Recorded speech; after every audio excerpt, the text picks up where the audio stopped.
Welcome, everybody, to the Two Goalies, One Mic NHL Draft edition. The lead up here, Gary Bettman just left the podium. He has I believe it's the son of Guy Lafleur up at the podium. I'm assuming to announce the Montreal Canadiens pick. Of course, Gary gets the Boo Birds, as we're all used to. Super excited, though. Obviously, Buffalo sits at 9, 16, and 28.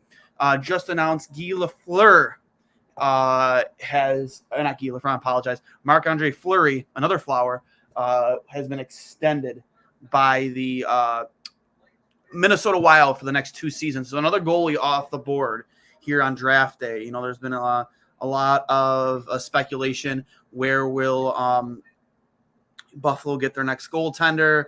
Will it be, will it be?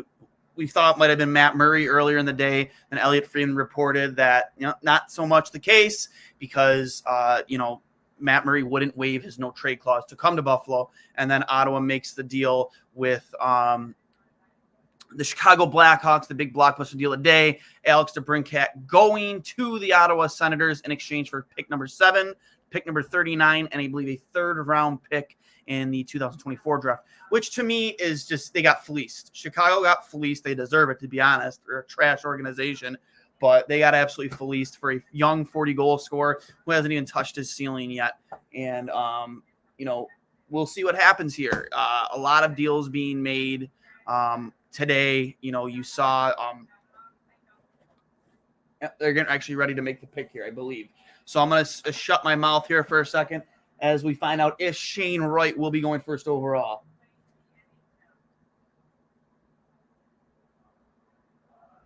Oh, no, actually, no. They're talking about Michael Bossy. I believe it's a family member of Michael Bossy. Sorry, I feel kind of disrespectful as I'm talking over her. But they're just kind of giving them in memory speeches for Guy Lafleur and Mike Bossy. So still some lead up here to the first overall pick, and rightfully so. It's in Montreal. A beloved kid from Burlington, Ontario, that a lot of Montreal fans do want to see come to the organization. Slavoski is another name being tossed around. We'll see what happens here because it can go any way. I think Shane Wright was, before the season started, the consensus, first overall pick for Montreal. And obviously not so much anymore. But we'll see what happens. I'm going to get a few more guys in here, hopefully here to join us here momentarily. Just waiting on some fresh faces. But I'm excited. Again, Buffalo sitting at 9, 16, and 28. And from the Boos, I believe Gary Bettman is back on the podium.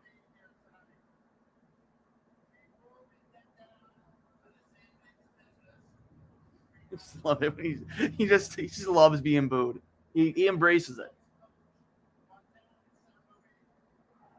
Oh, they're bringing up Marty St. Louis to the podium. And the guy joining me now who thinks he has the best hair on the show, Carson Gatesy himself. St. Louis has just gotten to the stage. I believe he's approaching the podium. I'm assuming they're probably going to have him be the guy that makes us pick, right? Beloved French Canadian and Martin St. Louis. It's a massive stage. Oh, my God. We'll see what happens here. All right. Carson, how do you feel about it? Do you think they go Shane Wright here? I think they just have to. I think it'd be such a ballsy play to go away from that. And you're sticking your neck. Like, your whole career is going to be based on this pick if you go away from Wright. Like, if you pick Wright and he's not as good as he's supposed to be, it's like that was the best player, like, consensus pick. There's not too much you can do with that, We'll see. Yeah. No, he's getting ready to make the pick now.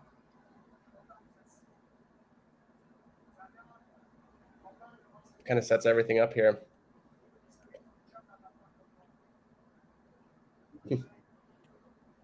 Wow. Did you go to the draft? I hate that stupid soccer song. I really do. Who is pick number 3? Is it Arizona? Yep. Yeah. Devils, Arizona. Seattle, Philly. Let's see what happens here. Still can't believe the DeBrincat trade. I really wish I knew what he was saying. Yeah. No clue. Took Spanish in high school, guys. Yeah.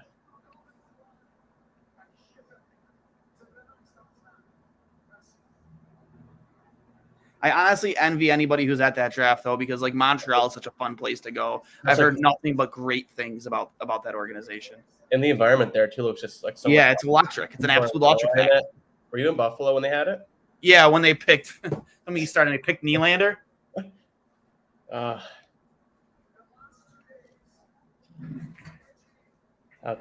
we go. Come on, make the pick. Marty, make the pick. They're taking their time tonight with everything. They're really soaking it in. I know. Yep.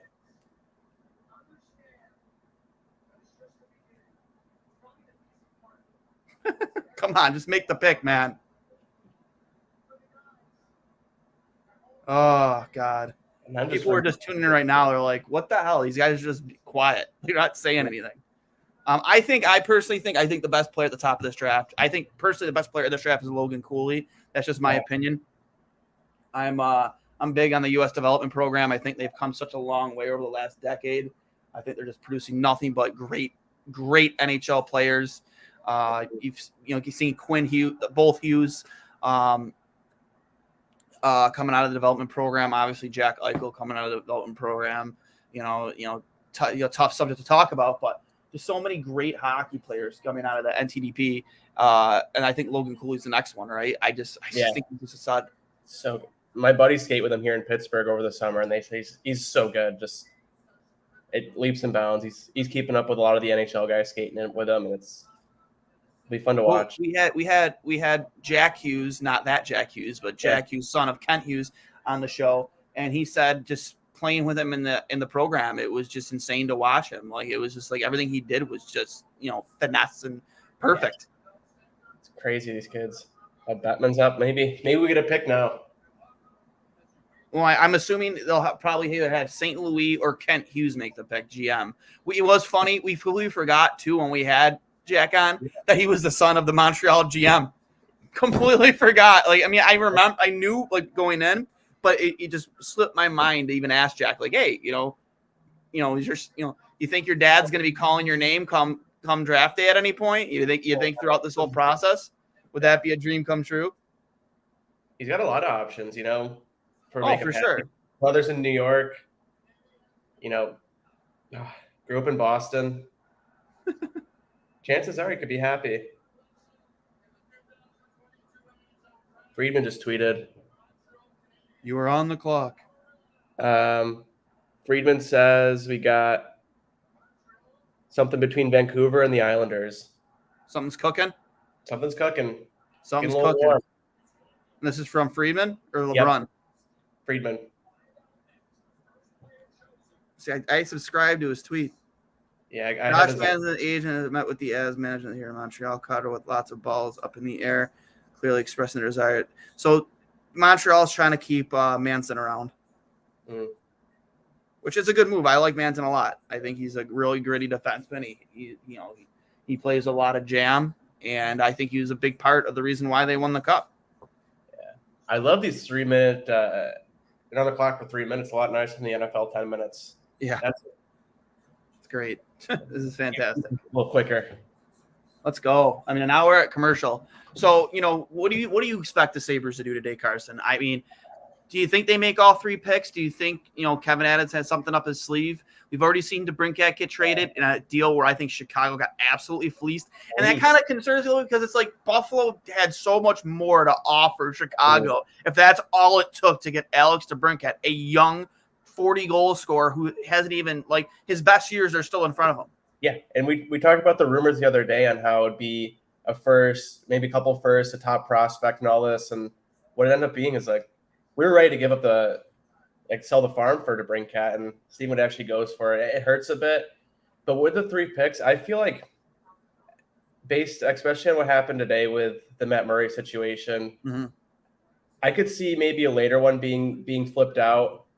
but I still see picks coming into Buffalo at the end of the day, unless there's just an offer there that Kevin with a Y just can't refuse. But I'm excited to see who does at 9. Based like his previous draft, he took Jack Quinn. I mean, Buffalo Twitter was not super happy with that in the moment, but it's worked out really well. He got given Owen Power, and then Isaac Rosin's got a big year coming up. So I'll be interested to see what he does here. He's got 3 first-rounders, so trying to make some money. I get like, it's good to build through the draft, and I 100% agree with it, but I think there's moves to be made, like the DeBrincat one, where you're not really hurting your development. You know what I mean? Like, you're bringing in a guy who's, he's due up for his qualifying offer, and, he's due for a big payday, but you have the cap space. He's a piece that's going to be integral to your success going forward. And let's be real, like, who on this roster is so irreplaceable that you can't bring in Alex DeBrincat? Exactly. It's just whether or not you believe in this core of forwards, really, that they can get the job done. I mean, most of them have big paydays coming up soon. It's whether you want to pay them or move on from them and get someone new. But I don't know. I just see a tweet from Bob McKenzie. Let me check this out real quick. Can't get got tonight either. We gotta double check on these. Yeah. All Bobby Margs just tweeted out was Yurov Slavkovsky. That's all. He just tweeted his name just now. So I don't know what that means. Nope. They're walking up to the podium now on my phone. So Jesus, man, this really is a toss-up, isn't it? Yeah. I'm shocked. I would rather have Cooley than Slav, but I'd rather have Cooley than all 3. Yeah. Personally, the only reason for right is just to save yourself to PM. But I'm shocked to see Frank Nazar ranked so highly. You think you're surprised to see him ranked that highly? Well, I agree he's a good player, but he hasn't been getting a lot of love from kind of the bigger outlets, and the ESPN hasn't ranked 7th. Here we go.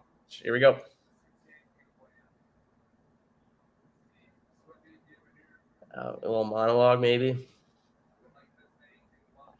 Thinking all the integral parts. Yeah. Dude, a year ago they were in the finals. Now you're drafting first. Yeah. That team. Here you go.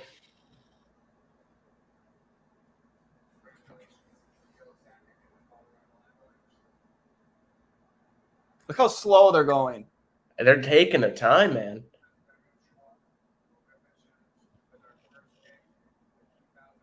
Okay. Getting their money's worth out of this TV time. Wow! Whoa! He went Slavoski! Wow! He would, dude. You got to see the look on his face. Wow! Holy shit! Immediate response. How are you feeling right now? Stunned.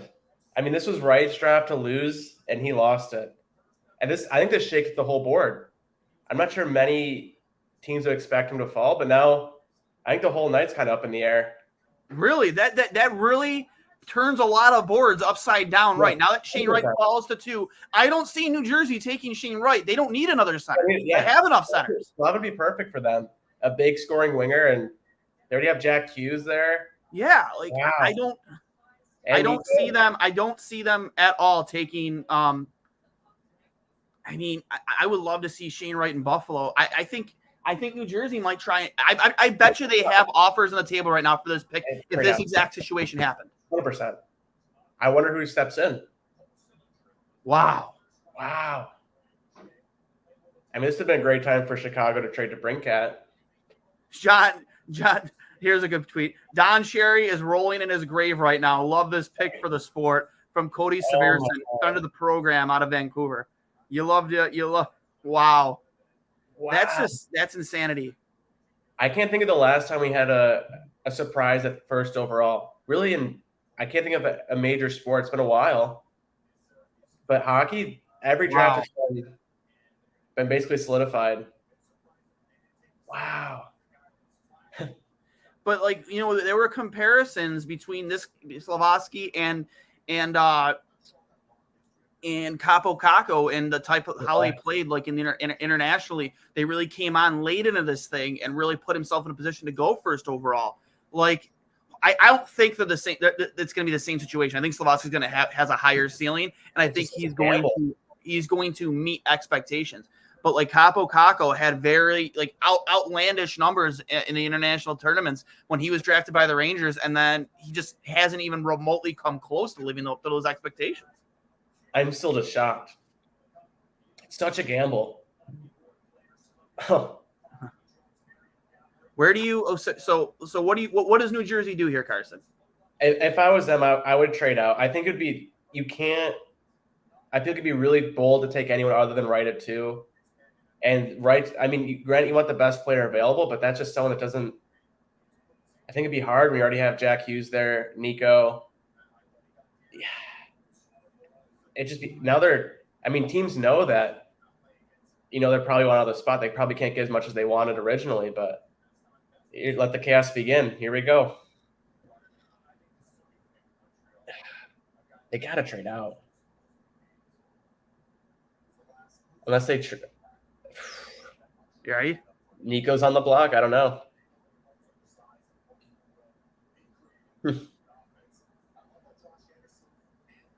You seen the movie Draft Day? Yeah, this is a lot like that, right? Like I feel like this is it. No Like, they're Slavaski no matter what. Yeah. Shane Wright's birthday, no one was there. Oh my God. Oh my God. Yeah, nobody was there for his birthday. His teammates didn't show up. Wow. I'm still just baffled. I wonder if this. I mean, the clock hasn't started for the Devils yet, so interesting. I can't tell if all this chaos will help or hurt the Sabres at 9. Jesus, man, this is wild. Oh, wow. I'm speechless. Kent Hughes, father of our guest earlier this week, Jack Hughes. It would have been nice to know. I'm going to text Jack right now. How do you feel about that, bud? Yeah. I'm gonna get some firsthand information. How do you feel about that, bud? We had Kent Hughes on Two Goalies, One Mic earlier this week. I'm gonna see if he'll answer me. Like, how we feeling about that pick, bud? Did Dad make the right pick? He won't say anything, but still, it's still great. Like, I did a mock draft for my buddies for production. This is wild. Yeah, we had Slav going 5th to the Flyers. I wouldn't put him down as low as 5th. Yeah, I mean, that's just the way the board. I'm just blown away, man. Like, he was just the hometown kid. Like, yeah. Man. I don't know. That's wild. That is wild. We'll see what happens. First Slovakian to ever go first overall, by the way. And this kid, he is a big reason why they medaled in the Olympics. You know what I mean? They took a bronze. They've never medaled in the Olympics before, so he was a huge reason why. So, again, named MVP. He was MVP of the 2022 Olympics. Yeah. Led the tournament goals, as we obviously see on the screen. 10 points in 31 games this season for TPS in the Finnish Elite League. Again, that's a league where you do play with men. Like, that's not that's not just like a junior league. That's one of the best leagues in Europe.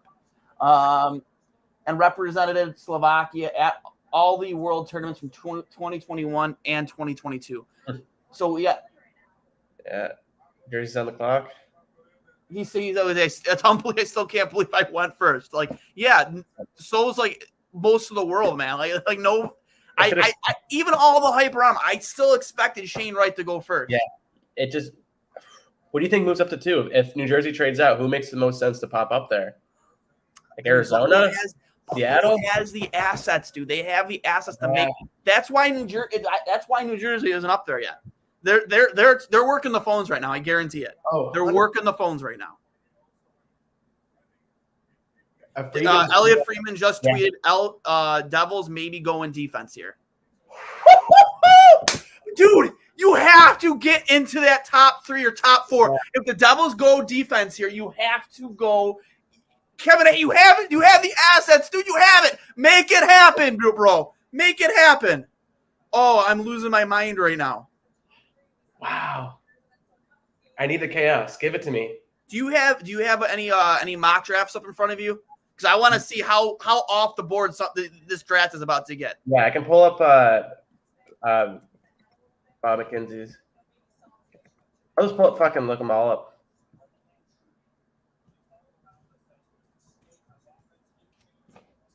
Oh my God.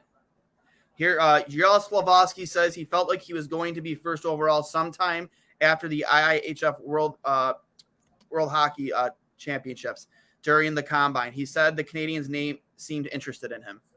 I mean, if you feel like you're going first just after all that, they must have had some intense conversations with you.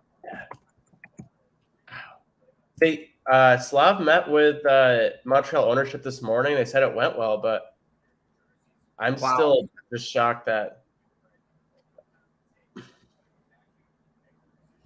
Wow. Crazy. Corey Pronman of the Athletic had Slav going 1, Jiricek going 2 to the Devils, Cooley 3, and Wright 4 to Seattle. That is, wow. It's actually it's working right now for him. I'm just blown away, dude. Like that's they kept it. The Devils have centers in Hirscher, Hughes, and Mercer. Mercer too. It's wild. I don't know why you would just move back a little bit. One of those two D-men are still on the board. I'm blown away, man. I'm absolutely blown away. Yeah, and now all the drama starts, and this is why we're gonna wait an hour and a half until we get to that. Oh, this is fun. They got to go Slavovsky. I'm butchering this right now. SLAV. Isn't it SLAF? But yeah, SLAF, KOV, SKY. Yeah, Leckermacki going to the Sabres at 9. This mock draft, that's looking pretty good right now. Roder announcing it. I love it. Let's see. Wow. This is the most fun I've had watching a draft in a while. So they're making the pick. Yep.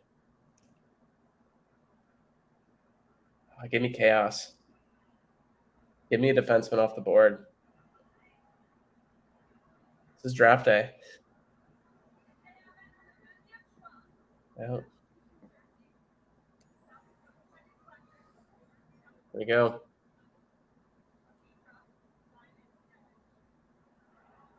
Wow. Nemec. Wow. Nemec goes second overall.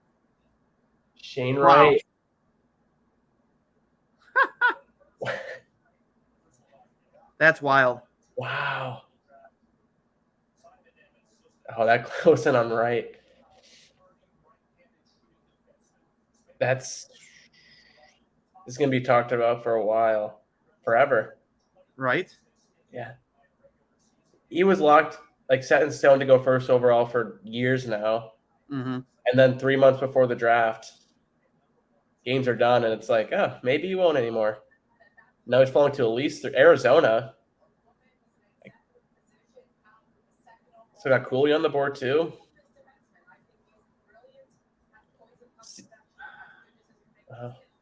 I'm just, dude. I mean, this was always possible. This was always possible, but I am blown away. I'm blown away that Shane Wright and and Cam Robinson said this too. Is like, don't be surprised if he falls out of the top 3. Like Shane Wright could easily fall out of the top 3 here. I didn't believe it. Also, 2 Slovakians, 1 and 2. Yeah.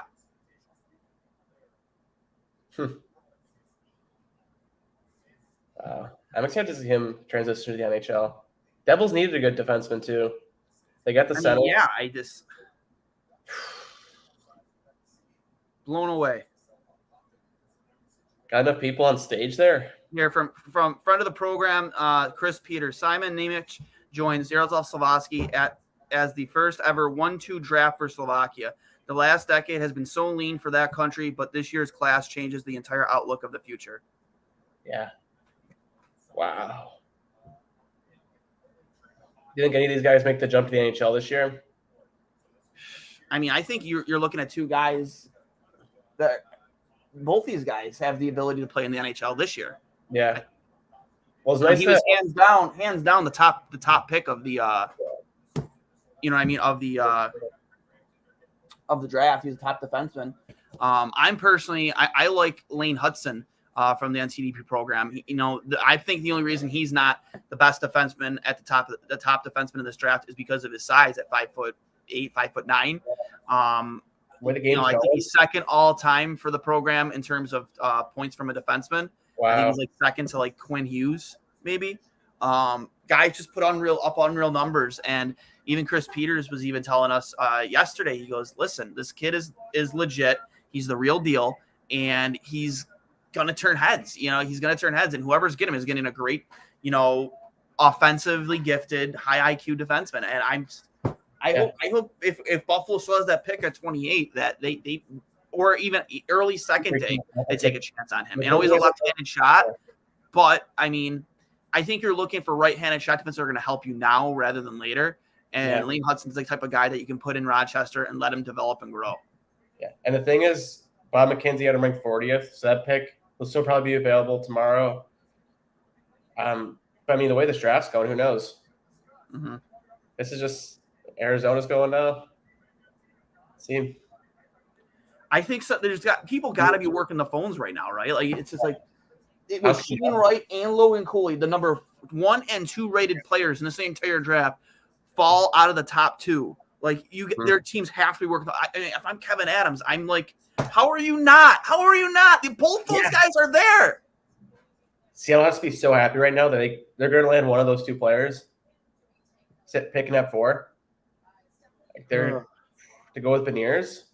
That's a good 1-2 punch for the future. Beniers and Cooley together. Yep. Wow. I'm still just shocked on this right decline. Let's see. Got a minute left for Arizona. Nothing new. And they're just kind of going. They're in like no man's land right now. So got guys like Clayton Keller, Chikrin. They could really clean up this draft. Is it 2 players? Wow. Good for Slovakia. Yep. Like, good to grow the game. Like, it's nice to have an American or a Canadian going 1 or 2 every year. It's SLAFKOVSKY, correct? Yeah, I got it right here. Slavkovsky. Wow, good for them. SLAFKOV Sky. Yep, there we go. Slavkovsky. Yeah, Bob McKenzie had him ranked 1 too. We'll see. It's a fun draft because even after the top 5, it's all just – it could be anyone. Yep. Those like 5 through 15. It'll be a fun one. Got a charger. I'm blown away. Shane Wright and Logan Cooley still just sitting there. And I'm alone. Sorry if we're not entertaining right now, but we're obviously just covering these picks as they come in. Obviously, again, fifth ranked forward. Mel Megan's best available. Melvin Chaika. I'm sorry if I'm butchering your name. They have Frank Nazar ranked number 5. That's good for him. Oh, the Coyotes are making the pick. I have to imagine they're going Shane right here. You have to. You have to. If it's not Wright or Cooley, I'll be baffled. I can't believe Shane Wright fell to 3.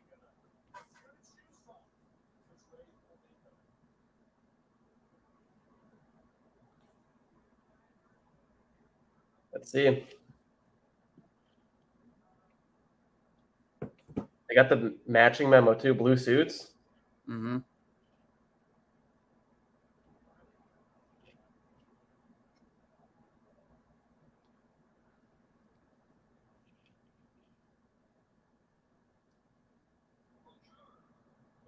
Buongiorno.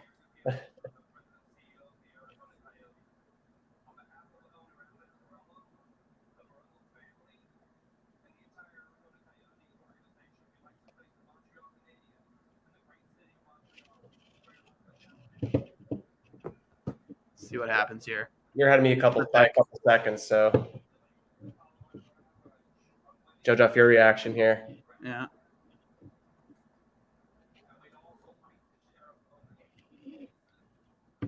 Wow. Let's see.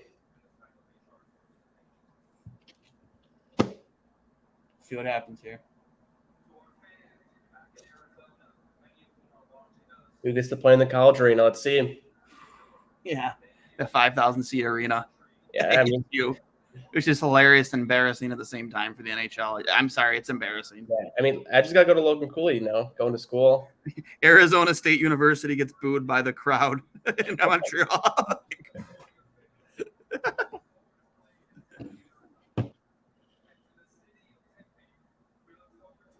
Wow.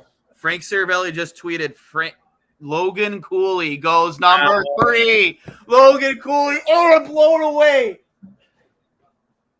Wow. Shane Wright 4. It's draft day.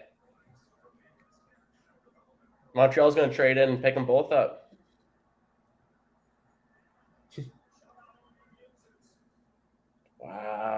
Wow.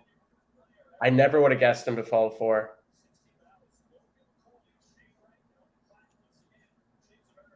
Logan Cooley, good for him. Wow. He's got to get drafted. I can't stop. Wow. I can't watch these clips of him after everyone else gets picked. He's got to sit there and eat it. I'm just blown away. I am absolutely blown away right now. And Shane Wright is still just chilling there. And I was watching. I'm sorry, I am paying attention. I'm just like I'm multitasking here. Working the 2 goalies on my Twitter page, tweeting out the picks as they come along. Logan Cooley doing the Michigan there. I think he's even surprised he went to Arizona, to be honest with you. I mean, if you would have told him a year ago that he'd be picked ahead of Shane Wright, I'm sure he'd tell you no way. Right? Wow. Wow.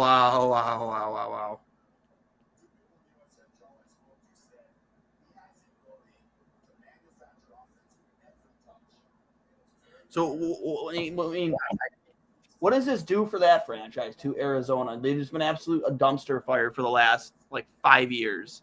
Yeah. Where is that team heading? Why are they still in Arizona to begin with? 100% honest, to be 100% honest with you. Yeah, and tough with that. Do they? I mean, are they trending in the right direction? Even you have a good core of players there right now. You still need goaltending, and now you just add a guy like Logan Cooley. Yeah.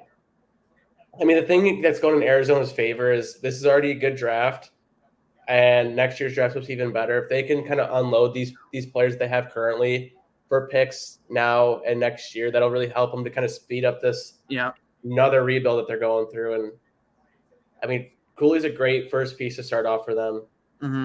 So if you're going to build around anyone in this draft, I think he'd be a good I personally think he's the best all-around player. He's the best 200-foot player in the draft. I've had him ranked ahead of Shane Wright for a while. I've always been – but again, I'm biased towards that entire program, the USNTDP. I just think that they've made such great strides over the last few years, and they're really building and they've concentrated, as Chris Peters and Cameron, they're really concentrated on individual development rather than wins and losses. Even though wins can matter, they're concentrating on getting players to the next level and getting them to the NHL. And that's what's important. 2 trades to announce. Whoa. Uh-oh. Seattle?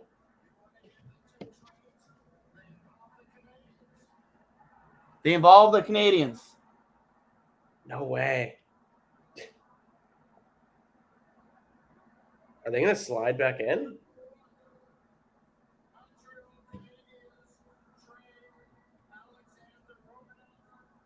Romanov to the Islanders.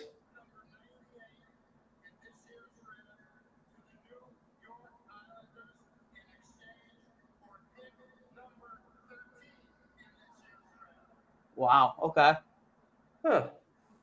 Obviously, 4 is on the board right now, right? Yeah. I think it's third. And whoa. Doc is on the board. Doc's gone. Holy. Wow! How is Kane? Kane's got to be losing his mind right now. Wow. Doc to Mont.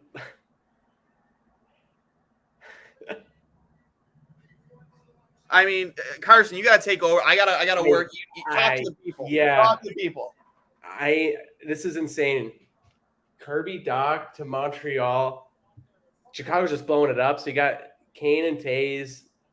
They have to be out of there now. Chicago owns pick number 7, I believe, and now 13. And wow, Seattle's still on the clock here. Wright's still on the board. Wow, Montreal's kind of getting younger too. Such a huge get for the Islanders too. And he really is. That decor is already like, I would like him and Dobson, Pellick. That's classic Islanders though, not wanting to draft, but what a blockbuster. Chicago today's the day. It's all falling apart. Trading 2 young guys too. Like what was Doc's season this year? Because he was out most year. He had a very up and down season, but he was hurt too. He was hurt. Yeah. And before that injury, he was doing really well last year. Yeah, I mean, he was expected to be one of their, Yeah. I mean, look up. He's 21 years old, and they're already getting rid of him. He had 26 points in 70 games this year, which isn't great, but he was hurt. And the year before, he had 10 and 18. Like, oh wow. Was it just what else did they flip?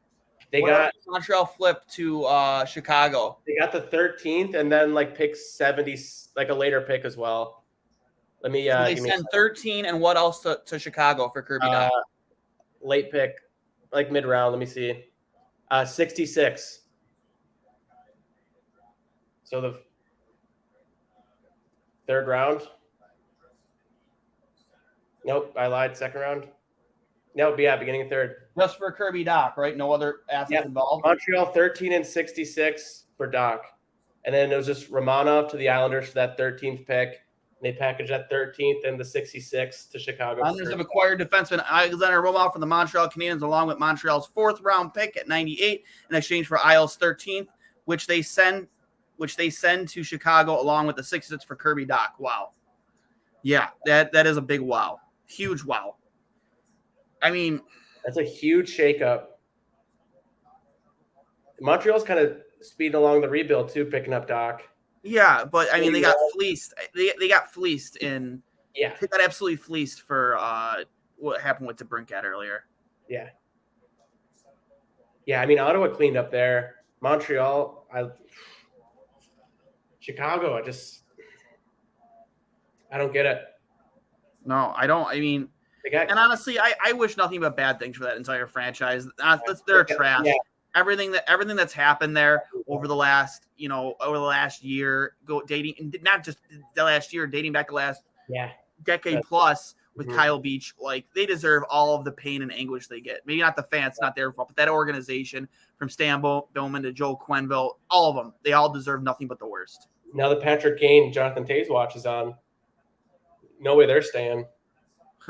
There's no way. How do you not trade Kane today? Yeah, and think this is the time to get them. Their price has never been lower because everyone knows they want out. They're going to want out. You got no leverage, so it's just other teams bidding and see what Kevin with a Y can do here. I cannot believe Shane Wright slid to 4. Wow. Here we go. They're up there. Little Ron Francis. Yeah, there we go. Shane Wright off to Seattle. I'm just blown away, man. Yeah, I was not expecting Blown away. to just one the picks and two the trade so far.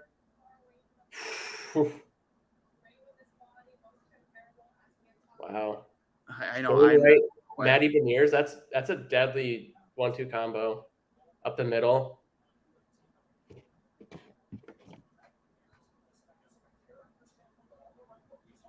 I mean, there was speculation that he would, fall out of the top 2, but I don't think anyone saw him falling to Seattle. Nobody but.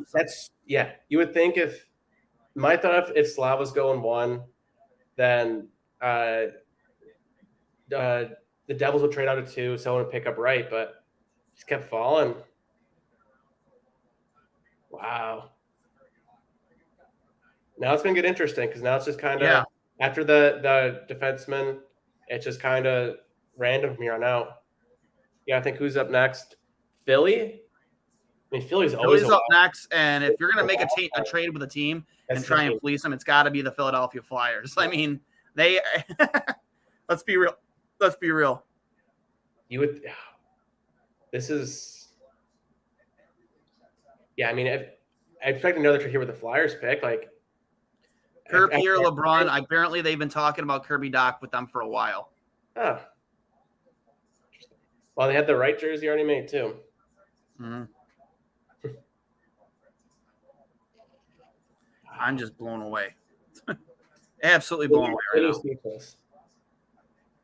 And what, we're 30 minutes into the picks? 20 minutes into actual picks? Yeah. It's, and Shane Wright, like I said, like up until the start of, the end of the season, like up until the season, he was the consensus first overall pick, right? Yeah. Like everyone had him slated at number 1. The guy's a stud. Yeah. And he just did not have the type of season that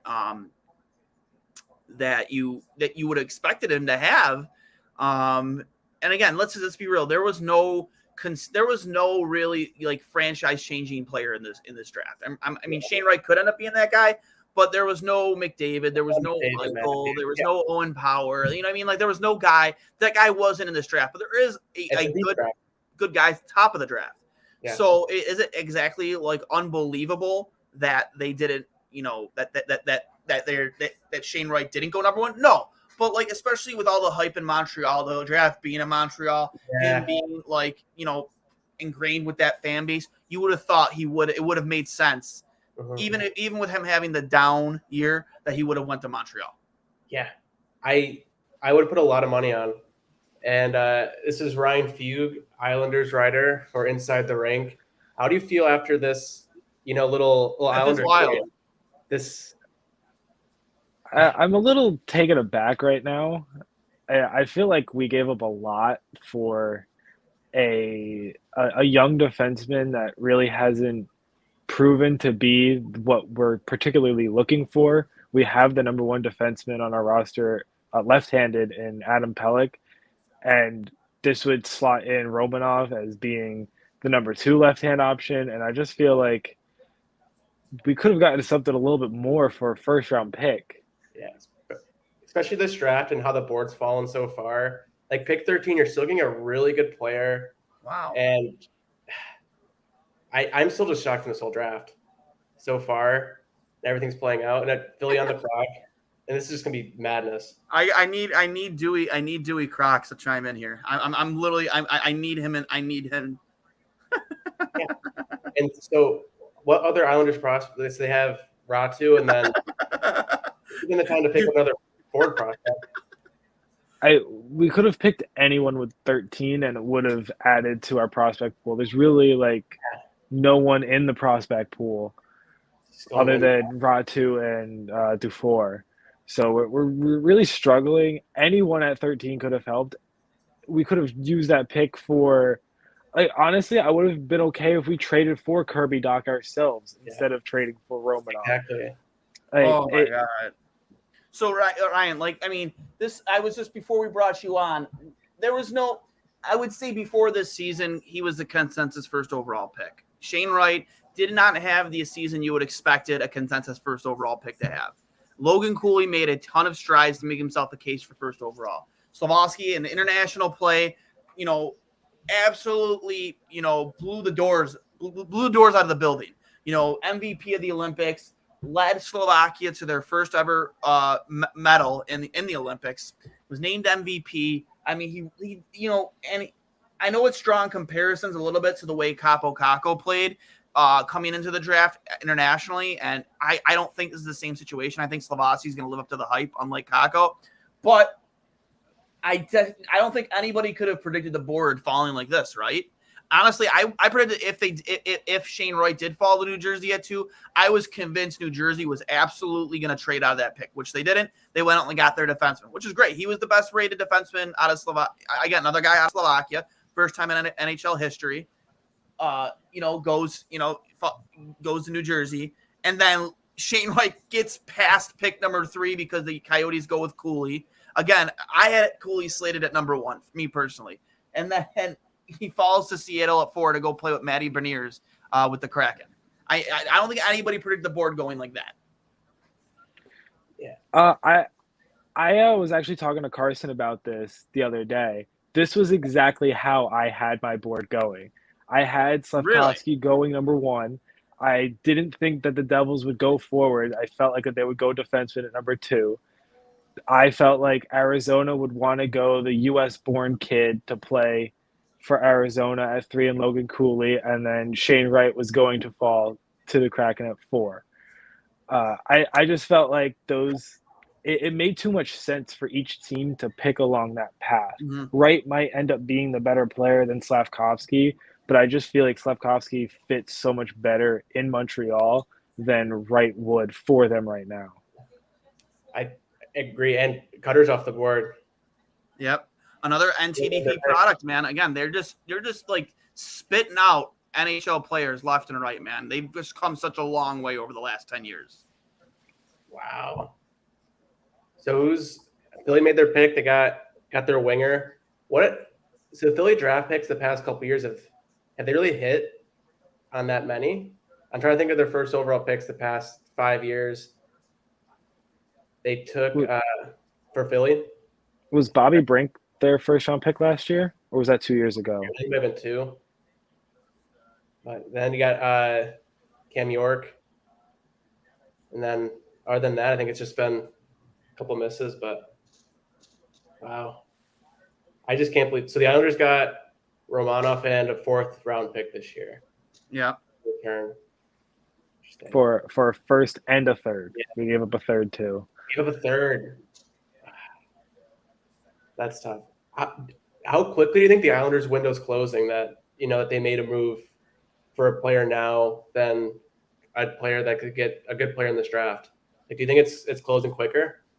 Well, the good thing about Romanov is that he is only 22. Yeah. He is super young, and the Islanders have always taken their time with their defensemen throughout their development cycle, so they always have had their defensemen blossom much later in their careers than other teams usually do. So, like, Romanov could still turn into something. You do have the core pretty locked up in Brock Nelson, Matt Barzal, both Pelech and Pulak, Dobson. Hopefully he's getting his new contract soon. You have a bunch of these guys still in their prime, and I wouldn't say the window's closing at an alarming rate, but it's definitely getting there where in the next 2 to 3 years, some of those older guys' contracts like Anders Lee is really going to start hindering the team. It makes sense because you got a good young core. It's just you don't have that many assets to build around outside of them that are already on the team. But 2 Americans and 2 Slovakians in the top 5, that's got to be a first. Wright's the only Canadian off the board, right? Yep. Sorry, I'm just I'm tweeting out updates as we go, so I'm sorry I'm not as. Oh, you're good. And Columbus on the board. What do you have Columbus taking, Ryan? This board's still going. think they go. Say Savoy or Geeky. I would say Joachim Kemmel. Or is that his first name? Yeah. Kemmel? Yeah.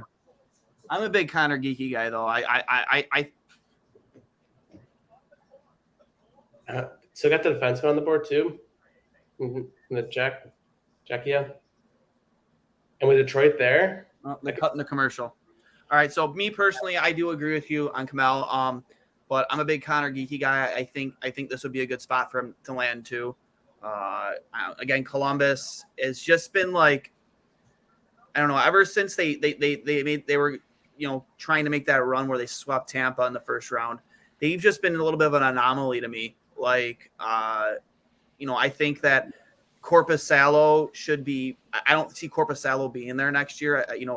Especially with Elvis Merzlikins establishing himself as the true number one there. I think Korpisalo honestly is good enough to be a starter in a lot of places in this league. I just what do you two think in terms of the Columbus Blue Jackets? Ever since that debacle involving between I'm sorry, what was his name? Pierre-Luc Dubois and the Line A trade. Like, they've just been a little bit of an anomaly to me.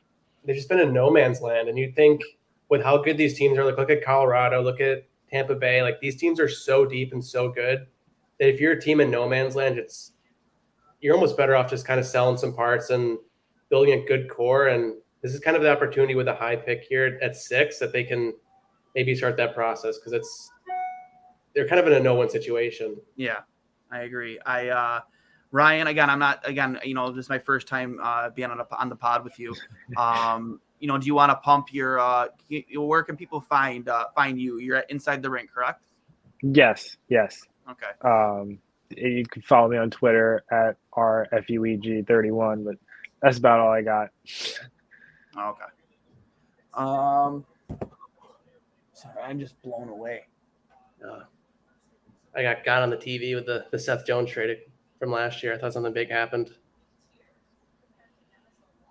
Well, still nobody has traded out of their pick up until right now. No, Columbus is making the pick, but yeah. Again, I honestly thought there would have been like a trade in the top 5. Personally, I kind of felt if there was a draft that was going to happen, this is the one, because there was no, there's more depth in this draft in terms of you can get a good player in the top 15 no matter what.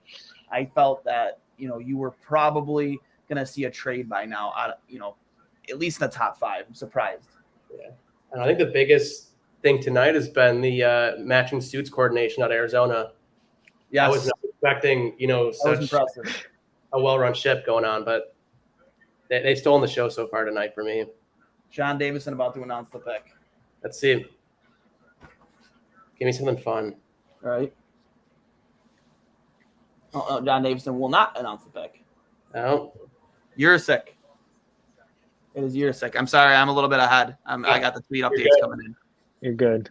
Well, that's a smart play, I feel. You're sick. Him and Boquist. So neither of us were right, Ryan.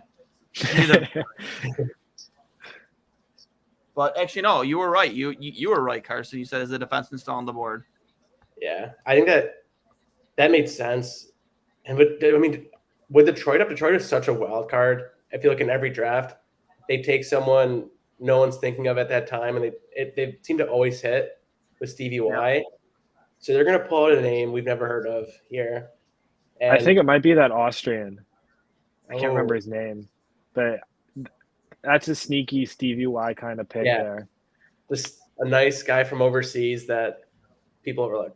I mean, that kind of opens the door for the Sabres to basically move up a little bit with kind of basically having the 8th pick if Detroit goes with their MO and kind of picks outside the normal. And there's some good players still on the board for Buffalo to pick at 9. Yep. It's just what direction. And like I say, Savoy is still there. Connor Geeky's there. Greg Mazer. Yep. Those guys are all still there. You're probably going to walk with one of those 3. Yeah, and you might even get 2 of them with how things are at 16. Like, there's going to be guys people want the Sabres to draft at 9 that have a good chance of still being there when they pick at 16. And Kevin Adams, let's be real. Yeah. He has been known to be active in terms of trading on draft day. Like you saw the JJ Paterka deal two seasons ago, where he traded up into the second round. He was a early second round pick. He traded up in the second round. If there's a guy he likes that he values, he will trade up into that pick. My tristometer for Kevin Adams right now is very high, and that I still can't believe, like, the Matt Murray situation earlier today. That would have been this would be the Sabres pick coming up here, right? 7. Mm-hmm. If they got that through. Interesting. Chicago is on the clock. I mean, this starts the rebuild for them right here. Yeah, I mean, Chicago fans can't be happy. They got fleeced in the DeBrincat deal. I know Kirby Dach didn't have the year everybody expected, but I think injury played a part in that. And I don't think he's a guy that you give up on that quickly. Personally, that's just for me.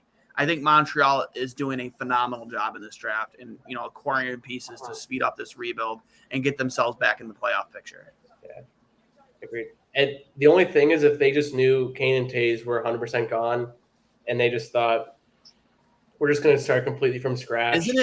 Isn't it wild, absolutely wild, that Dach and DeBrincat are in terms of where Taves and Kane are in age, like where you are as a franchise, like it is, to me, it's wild that those two are the ones that are gone and not at least one or the other. Like, tell me how that makes sense. That makes zero sense.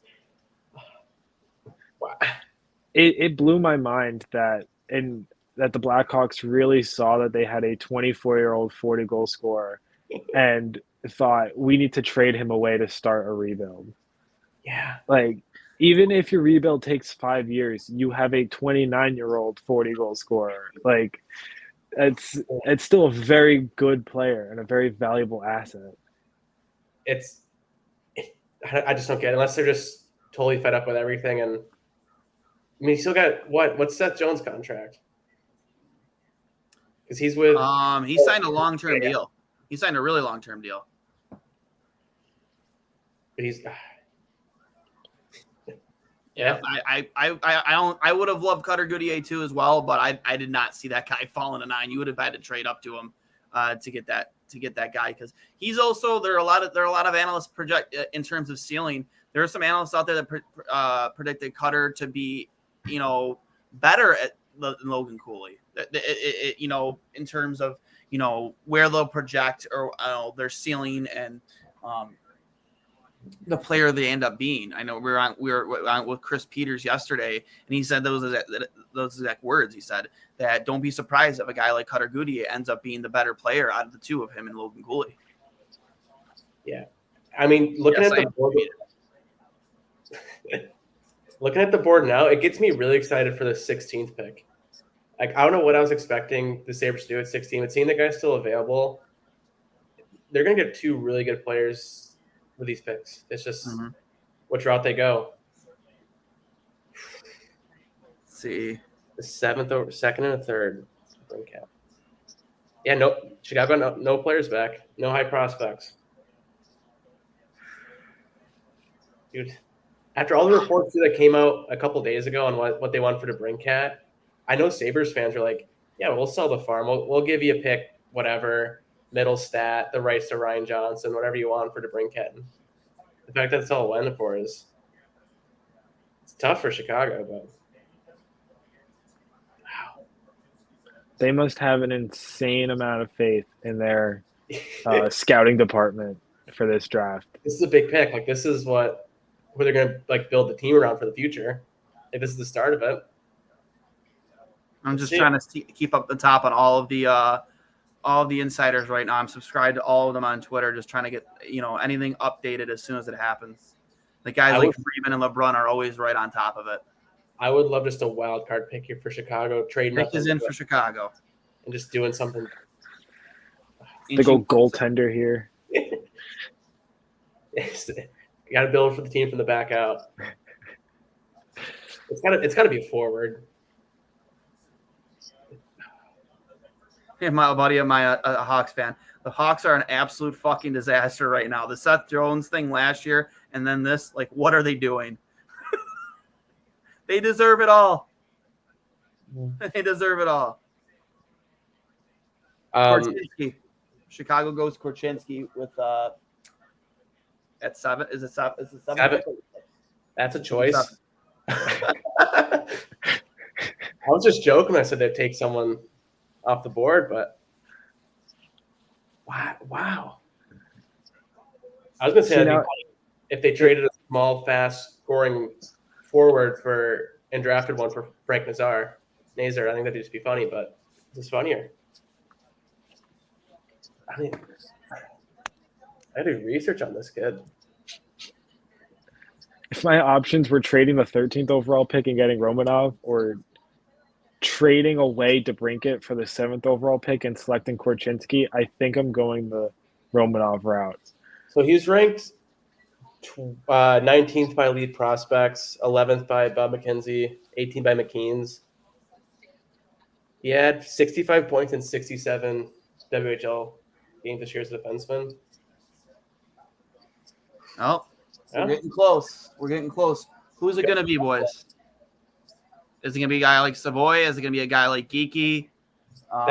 That's huge for the Sabres, too. That's another. I'm saying Geeky, so I think it's going to be Geeky. I'm not sold at Geeky at 9, personally, but we'll see. I think just with the players available, wow. Is he a left-handed defenseman? Korchinski? Let's see. Yeah, he's a lefty. Okay. Let's see, Detroit. This is my most interesting pick of the night, I think. Just with Detroit and how Yzerman drafts. It's going to be something I'm not expecting, that I have to remember, because they're going to end up being a really good defenseman or really good forward that comes out of nowhere. We'll see him on Twitter in Europe scoring these absurd goals and wonder how they fell all the way to 9 or to 8. Good no nameplate for Korchinski. Mm-hmm. I'm just wow. 6'2", 185. Interesting. We'll see. I went to the group chat, the Two Goalies with my group chat, to see how Dewey Crocs is doing, and he is absolutely losing his fucking mind over that Romanov trading out that pick for Romanov. Like, he just fucking couldn't believe it. It's funny. I mean, Romanov isn't a bad defenseman, but I just think the Islanders get fleeced there too. Who's apparently he got voted like the best player on the team without winning like the MVP award for the Canadiens last year, whatever that means. But what does that mean? You finished, dude. You fucking won the draft lottery. Like, okay, so you were the best player on the team, not voted on by the. Wait, what was it? It was like I saw the tweet before. I don't remember. It was the MVP of the team without, like, obviously he wasn't the MVP of the team, but he was like the hardest worker or something like that. Interesting. 13. Who flew his first round pick, Spence, since he's been GM? He won the award annually given to the member of the Canadiens who played the most dominant role during the regular season. That was what the award is. Again, whatever that means. Good for the Islanders. From Pete Blackburn. The Blackhawks traded DeBrincat to a guy they didn't even bother giving a name bar to. Exactly. Because there's no name bar on his jersey. Yeah. That's fantastic. That doesn't make any sense. When's their second? They're picking at 13, right? No. Yeah. The Canadiens are picking at 13. 13, okay. When Chicago's at their pick? Let's see. Oh, no. The Blackhawks are not picking at 13 because the Canadiens traded it to the Blackhawks, yeah. I feel like they could have picked them up there, too. What I know.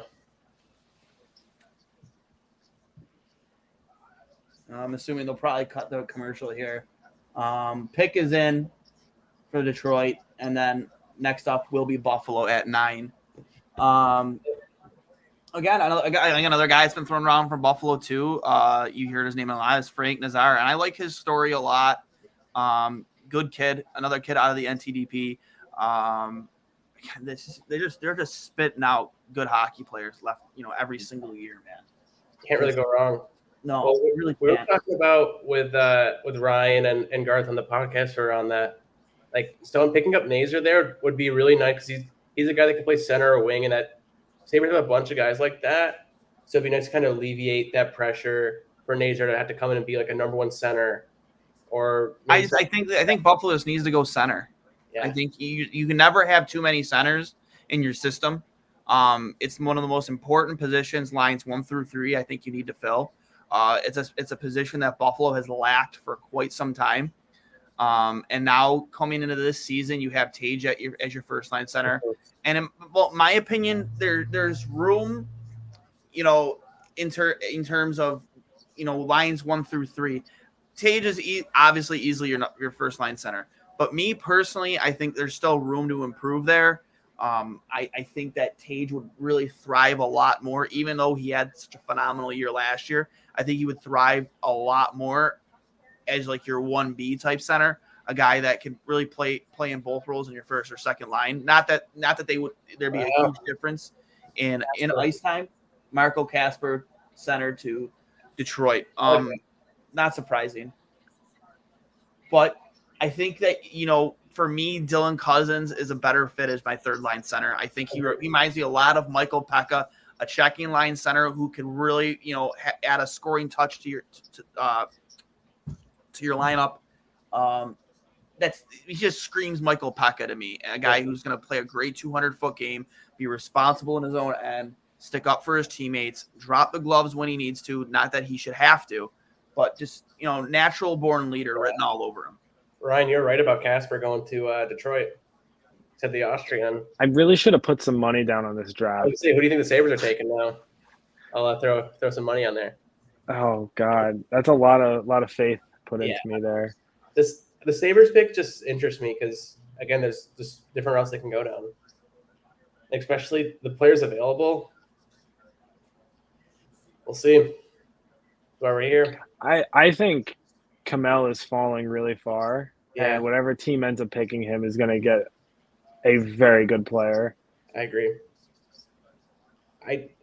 Knowing Kevin Adams, I meant to bring this up when we did the mock draft, but when he picked someone like Jack Quinn with his first pick, was someone that a lot of people didn't like, especially fans who thought they could have gotten later, and Owen Power fell into his lap. I could see someone like a Brad Lambert falling, like Sabres taking at 9 is someone that Adams just has his eyes on. Is like, I want him. I think he can be a good player, and you're gonna go with it. Over players that think Sabres took Jack Quinn over Marco Rossi, and Twitter almost blew up that night. And it's turned out pretty well for the Sabres. So this could be another thing where they take someone like a Connor Geekie or, like I said, with Lambert, and over someone like Nazar, who like analytics people love. So we'll see. See what here. Pick is not in yet. Yeah. So Not even on the clock yet. Do you think they trade out of it? it's a possibility. Kevin with a Y would do such a thing. Like I said here, he's not afraid to trade back or trade up. So He's got an active phone, using a lot of minutes today.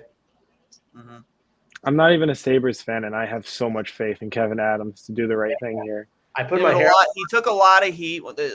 We took a lot of heat when he was hired because just zero experience in any player. I mean, outside of the Academy of Hockey in terms of player development, player management, he had zero experience. He just did. He was more of a business guy for the Pagulas. A lot of heat when they hired him. It was considered that he was just brought in to be a yes man for Kim Pagula, who also we hope is doing better with the health issues that she's been experiencing recently. But we all believe that he was brought in to be a health man or a yes man. And honestly, I'm not upset with the moves he's made. There are some things that have made me question him, like when they didn't trade Linus Ullmark at the trade deadline. I thought that once he was once he wasn't willing to negotiate in season and wouldn't sign a contract right then and there the days leading to the trade line, I said the guy's gone. And I thought that was common sense to me. And I thought Buffalo should have dealt him in a goalie and in a market that did need goaltend, where goalies were at a kind of a demand at that particular deadline. That was really, honestly, the only time I could think of where I've really had a huge issue with him. And maybe today with the Brinkat thing, I thought Buffalo had so much more to offer than what Chicago got from Ottawa.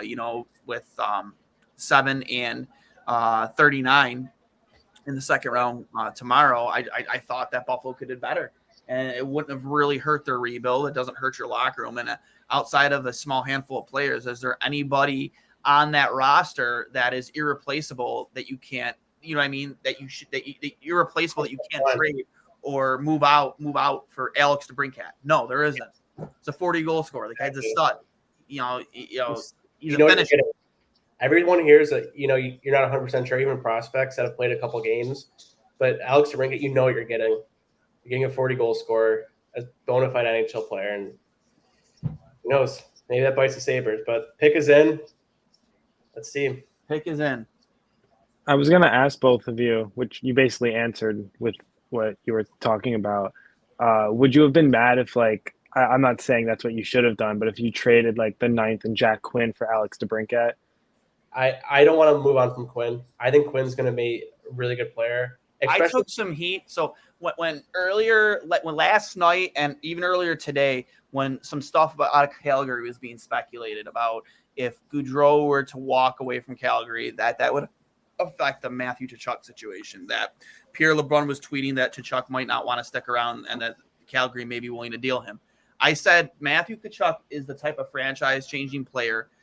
To me, he's a unicorn. Don't find, even though he's a winger, there's not many guys of his size that have his speed, his talent, is willing to drop the gloves. I'll finish that statement as here. Kevin Adams walked to the podium. Wow. Okay. Here we go. Wow. Who was it? A guy. Wow. You knew it was going to be a center. Wow. Okay. Kamel falls even further. Yeah. Okay, they got their center. So boy. No, I like this. Carson, can you pull up his hockey DB for me? Yep. So boy.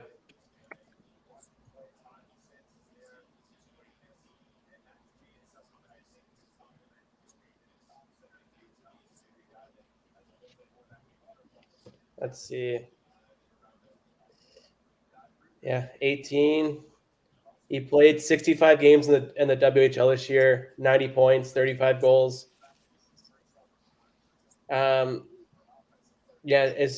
He was ranked 9 by Elite Prospects.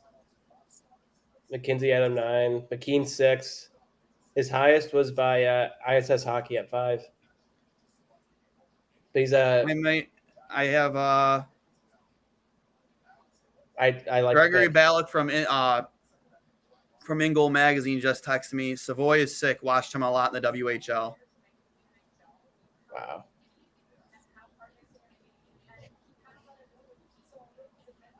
I'll see if I'll get him to hop into the stream with us. Kevin Adams, I trust him. He looked really happy making that pick. Yeah. I like a happy Kevin. I think Sabres might have the lead, too, for least amount of people on stage.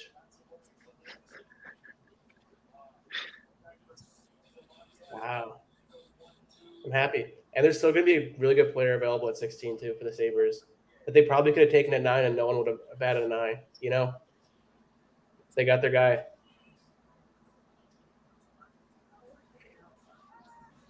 Savoy looking savvy. Wow. All right, well, we're really getting to the in-depth analysts here in a second on Matthew Savoy. But wow. Immediate thoughts, though, guys. We were talking about earlier how the Sabres needed a center, and Savoy is that. He's on the smaller side of 5'9", but, with the games going, we were just wanting Alex DeBrincat so badly again 5 minutes ago, and I think he's going to make a nice kind of 1-2 punch there. You got Tage Thompson, Dylan Cousins, those three going up the middle. I think it'd be very hard to be an Angry Sabres fan with this pick. You just got to trust Kevin too. Like everything he's done so far, especially drafting wise, has looked really good. He looks like a dynamic player. Yeah. Like he doesn't look like someone that is lacking the intensity or wanting the puck on his stick. So you're getting a dog in he plays Savoy. with a lot of swagger. Yeah.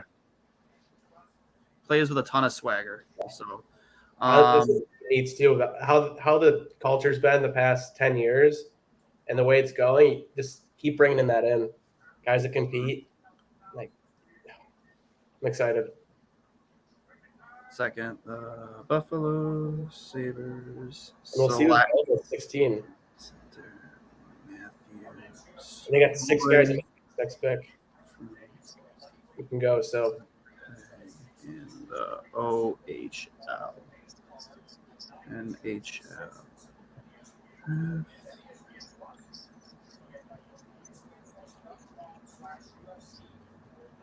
the defenseman from Moose Jaw. Let me look real quick. And is he? Doubt he'll be available though. He's a lefty. So I appreciate you guys having me on, but I actually have to head out now. Thanks for hopping on with us, buddy. I appreciate it. This was awesome. Yeah, you guys are great. Thank you. Yeah, no problem. Again, I'm sorry we kind of been boring out, but like with the not much. No, you're all good. You're all good, guys. Yeah, and if you want to find Ryan, RFUEG31 at Twitter. Yep. Good follow. Put out some good tweets from time to time. All right, guys. He looks just like Matt Molson. He does, dude. Not as big of a schnoz, but he looks just like Matt Molson. With the hair in the face. Yes, 100%. All right, Carson. So Matthew Savoy, born January 1st, 2014, Winnipeg, WHL. Honestly, a lot of mock drafts had him slated to go into Buffalo at 9. Really took, his second year in the WHL. Again, huge jump in production. In 20, let me see here. Actually, no, he went from the WHL in 1920, played in 2021 with the Dubuque Fighting Saints, according to his elite prospect page. And then this season is when he really came on for Winnipeg, 90 points in 65 games. Reading here on his elite prospects page, lead scout David St. Louis breaks down one of Matthew's.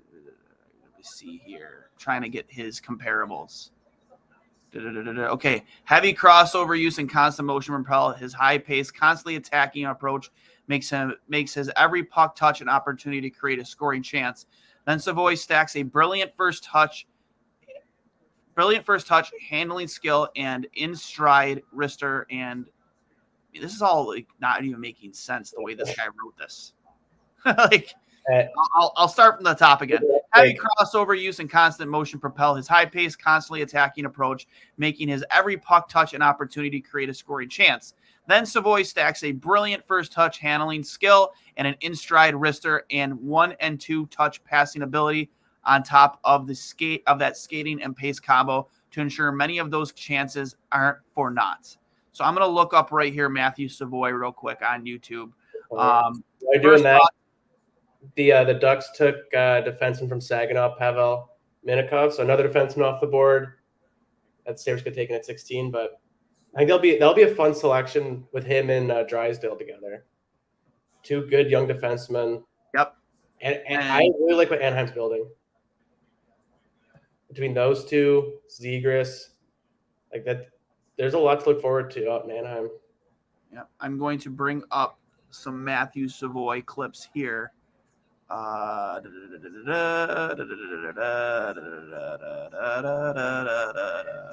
see here. Share screen, window, Chrome tab, YouTube. All right, hold on 1 second here. You see the screen there, bud? Yep, look good. All right.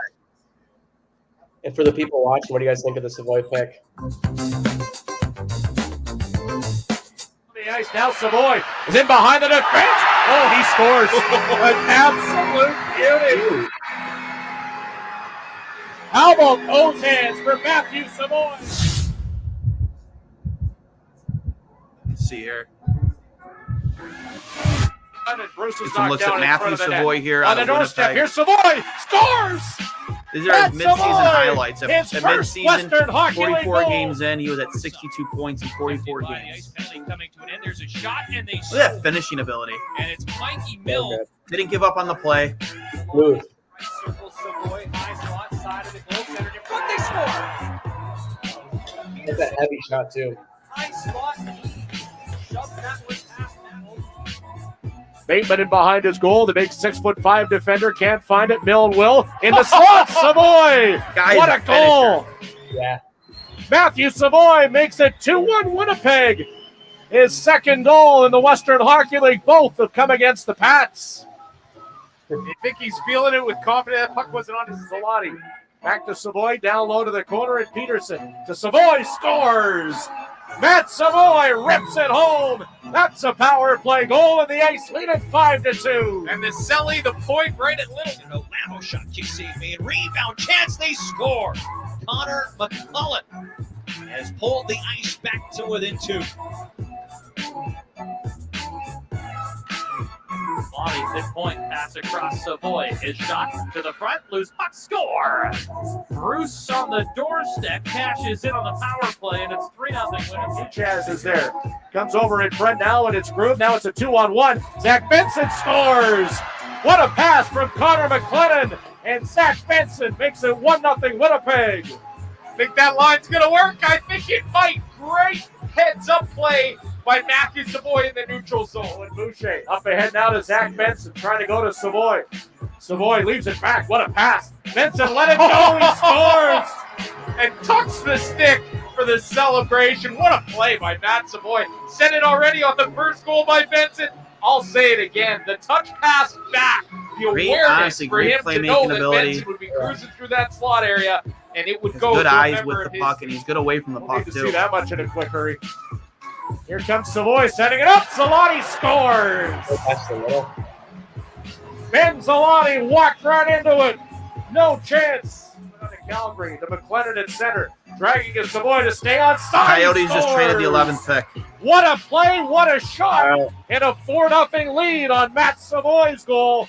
Winnipeg with back-to-back power play goals, now lead at 4-0. In behind the Hurricane goal. Looking for Savoy in the right wing corner. He's got it to him. Back now to Zalati. Zalati walking in, feathers a pass. Benson scores. What a pass by Ben Zalati. Zach Benson finishes it off. No score between Winnipeg and the Saskatoon Blades. Late Vision's power play is underway. Continuing on for 5-on-4. Here's Savoy. Scores. 15 seconds into the power play. What a start to the second period. It's 1-0 Winnipeg. Why can't you just ring the doorbell, and as soon as they open it, then you fly right through the opening? That's not how I operate. Here's a chance McClennan does, though. That's how he operates. Backdoor, the one-timer. 8 seconds into the power play. It's 3-1 Ice. Wow. So San Jose gets picked 27, 34, and 45. Yep, they got a haul. And that's a team that does need to start, really start thinking about moving on from Brent Burns and yeah, Carlson. Pass back to the point, intercepted by Matt Savoy. 30 seconds to go in the period. It's a 3-on-2. Here's Benson. Draw back for Savoy. His wrister will score. Matthew Savoy, off the drop pass, is able to let the wrist shot fly. And 25 seconds remaining in the period. Out of the net by Owen McNeil, hitting it at the goal line.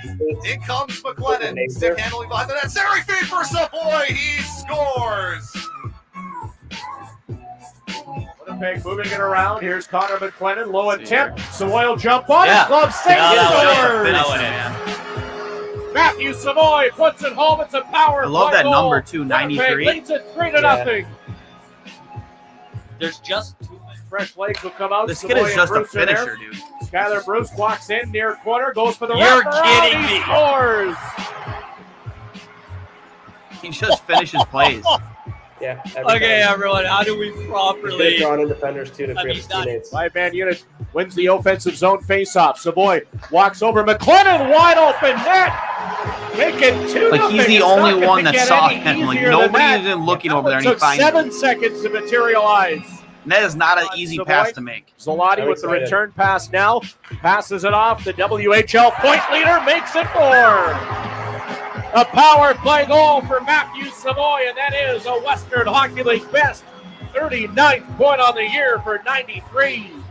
Kansas, he has made his Blade debut since coming in from the Kamloops Blazers this Look at this weekend. kid, he flies. Matthew Savoy tried to split the defense. He scores. Is he 93 One or streak 92? will He's continue 93. for sure, and that's Just love that number, dude. Little Savoy Doug as he's Gilmore able there. to score with 1:58 remaining. His league-leading 41st point. Such took a check from Savoy. Savoy's got the puck. Played it left wing. Cutting in. Here's Zalati scores! You know what's What a crazy? play for Krasovsky. Connor Bedard Left had side, 10 more Zalati. points this year than, His shot deflected. He scores! Matthew Gotta love Savoy! And I love this Winnipeg pick. leads it for the first time tonight. It's 3-2 ice against the Oil Kings. As the puck is aerialed all the way down the ice. Now Savoy is in behind the defense. Oh, he scores. An absolute beauty.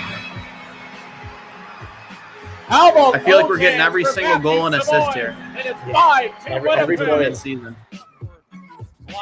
Savoy in front. They score. Owen Peterson set The up on righty the too. doorstep by Jack Finley. A power play goal to make All right, I think we've seen what we've needed to see. We'll watch this last clip here. Save on Foods. Nah, shot, they score.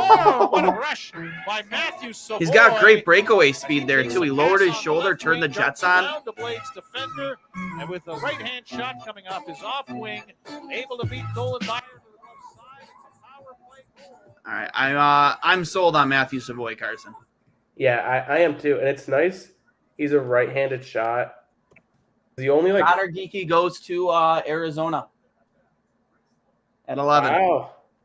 I think Connor Geeky that's a and good. Logan This has been a Cooley. good draft from them. They get Cutter and Geeky.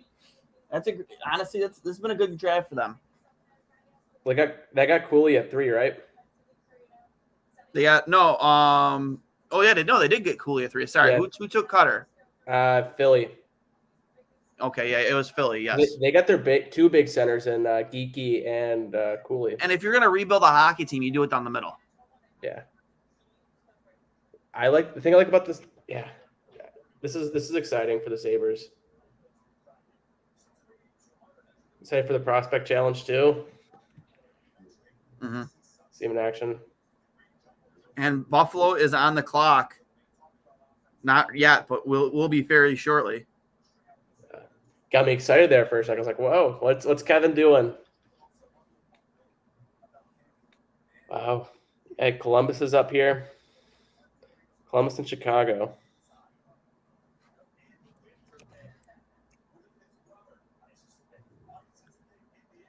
Connor Geeky. Again, I mean, Arizona's cleaning up. They're doing their best to fill that 5,000 seat stadium arena. That's for sure. Yeah, that's true.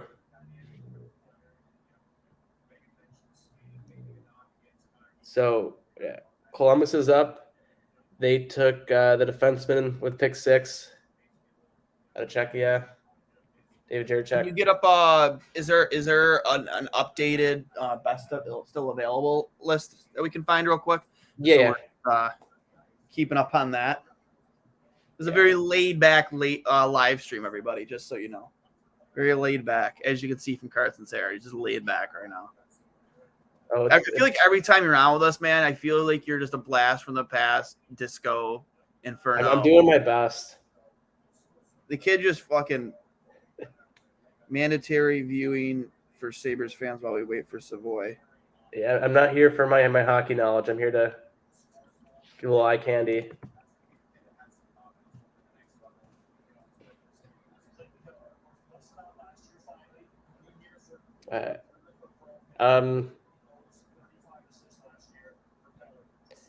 Yeah, let's see.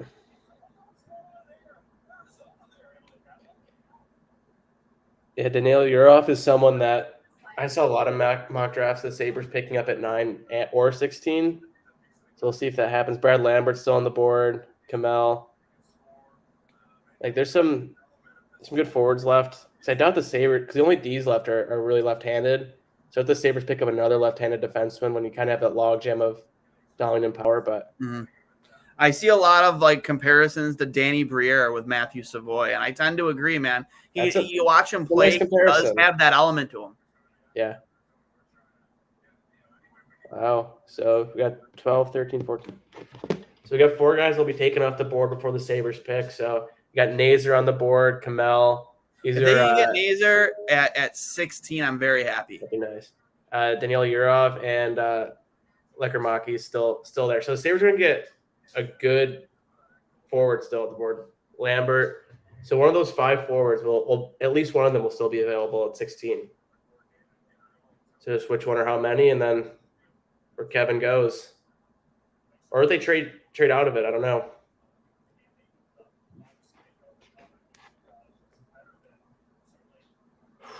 Wow.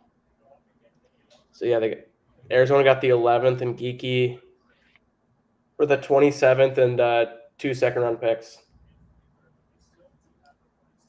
Good for San Jose. Wow. Pick is in for Columbus here. Got to go forward. And we talked about it earlier. There's a team in no man's land. There's no one that can really just step in next year and help them out. So it's you go for a little bit more of a project guy, buy him some time, but I can't even I don't know who they build around in general. They have. It feels nice to not be the team just that has no future. It's nice to have a change of pace, to have some hope. I'm just excited for the Sabre season now.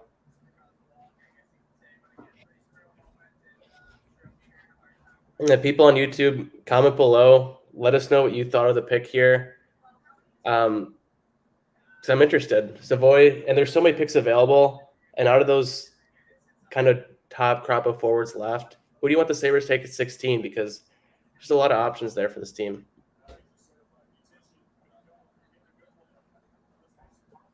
I'm just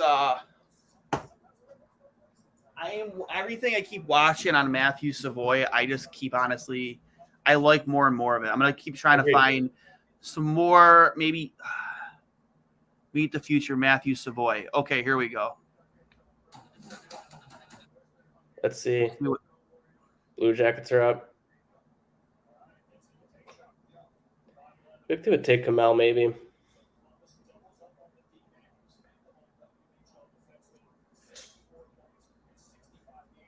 Wow, they took the defenseman. They're loading up on D this draft. After season spent shuffling back and forth from ice rink to ice rink, any one of us would be. Look at that hair. He looks like Matt Molson. Time out on the water.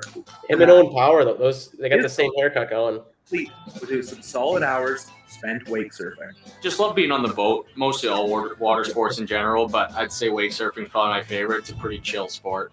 You're right behind the boat, and then once you catch the wake, you throw the rope in and kind of just let it take you.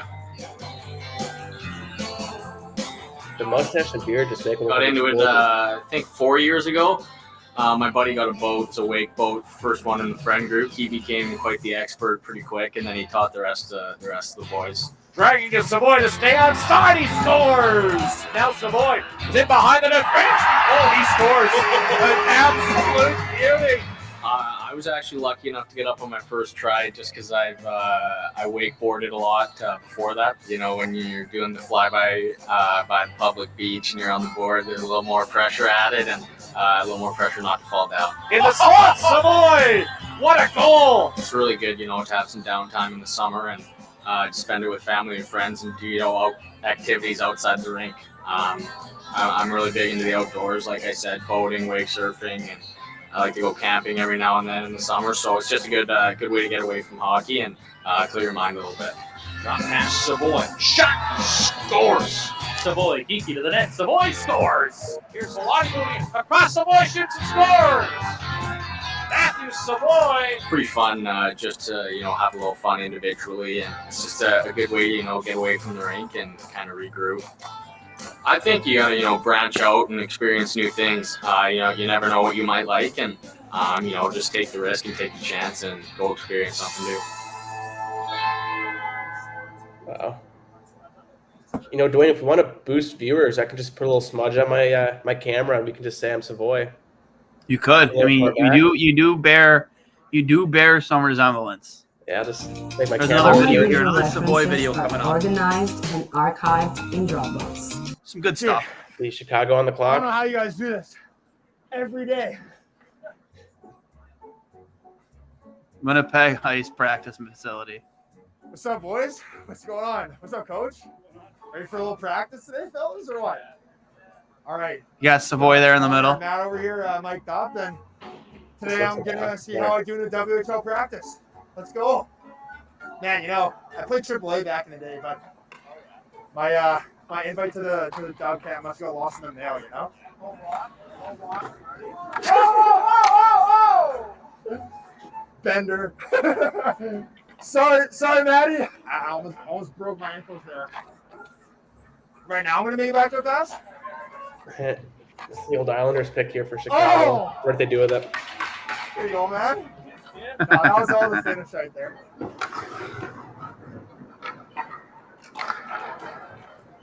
You're pretty tall. Hey, must be nice. What are you, 6'2", 6'3"? 6'4". 6'4", nice hands. Good looking. You're living the dream, buddy. Come on, Lambos. Let's see some effort there, buddy. Could you have waited any longer for that one-timer on one knee? Let's go. So the Blackhawks picked Korshinsky first. Let's see what they take now. That's what I need. Yeah. So now they did that. A couple races here for you guys to separate the men from the boys here. All right, yeah. I'm not the fastest guy, though. Oh, man. Be surprised if me. I personally would be shocked.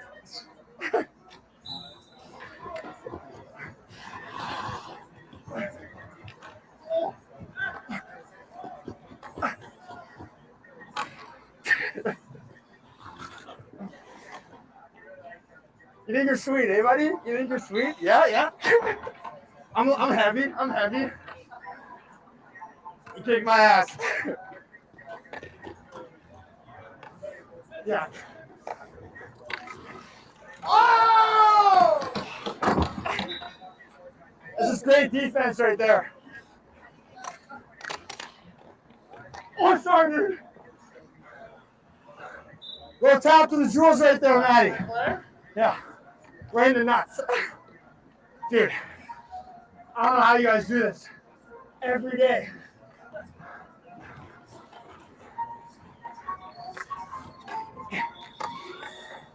I think I'm going to throw up. You'll get the bucket, please do. Might need a couple. I ate Salisbury House yesterday, Coach. Yeah. It's a great spot, not before hockey, though. All right, man. Let's go, buddy. Little Savoy. That's a good look, though. That's great camera right there. Man, Chicago's pick is in. Who they trade Freddie Doc for? That's literally what this is, right? Yeah, because they gave up. Literally what this is. I got the players. Yeah. Basically, yeah. I guess we all like that. There you go. Couple Winnipeg boys going at it, eh? Yeah, thanks, Coach. I'm just trying to earn my spot on this team, All right. This is pick 66 they got for Doc, but that's so this pick and 66 is all they got for him. Let's see.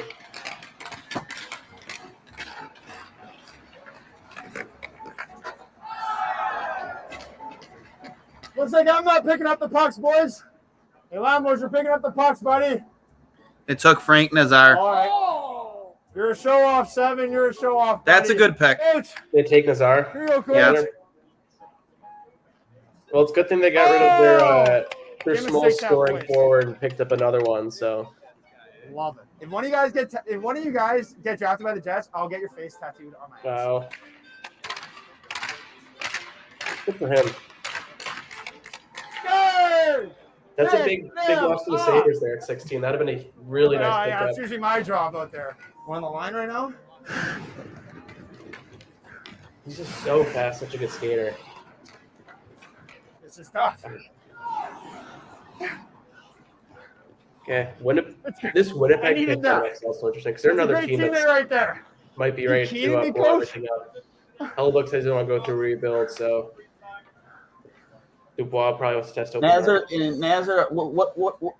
Where does he slot in Yeah. at his height? He's like Who's that? 5'10". Lambos? Yeah, So, like you said, they draft one small goal Just wanna scorer thank you for guys another. all coming out they today. lost a bona fide 40 Again, goal I think I'm gonna scorer. throw up. I mean, Nazar's Just a wanna much say better that, skater, you're very but lucky to live Yeah. in Winnipeg, Vegas of the North, as I like to call it, Las Vegas. And don't take this city for granted because it's great. And All right, let's see what else they got for us in team in terms of Matty Savoy highlights here. I'm kind of looking for just anything where I don't want just highlights. I want some. Oh, here we go.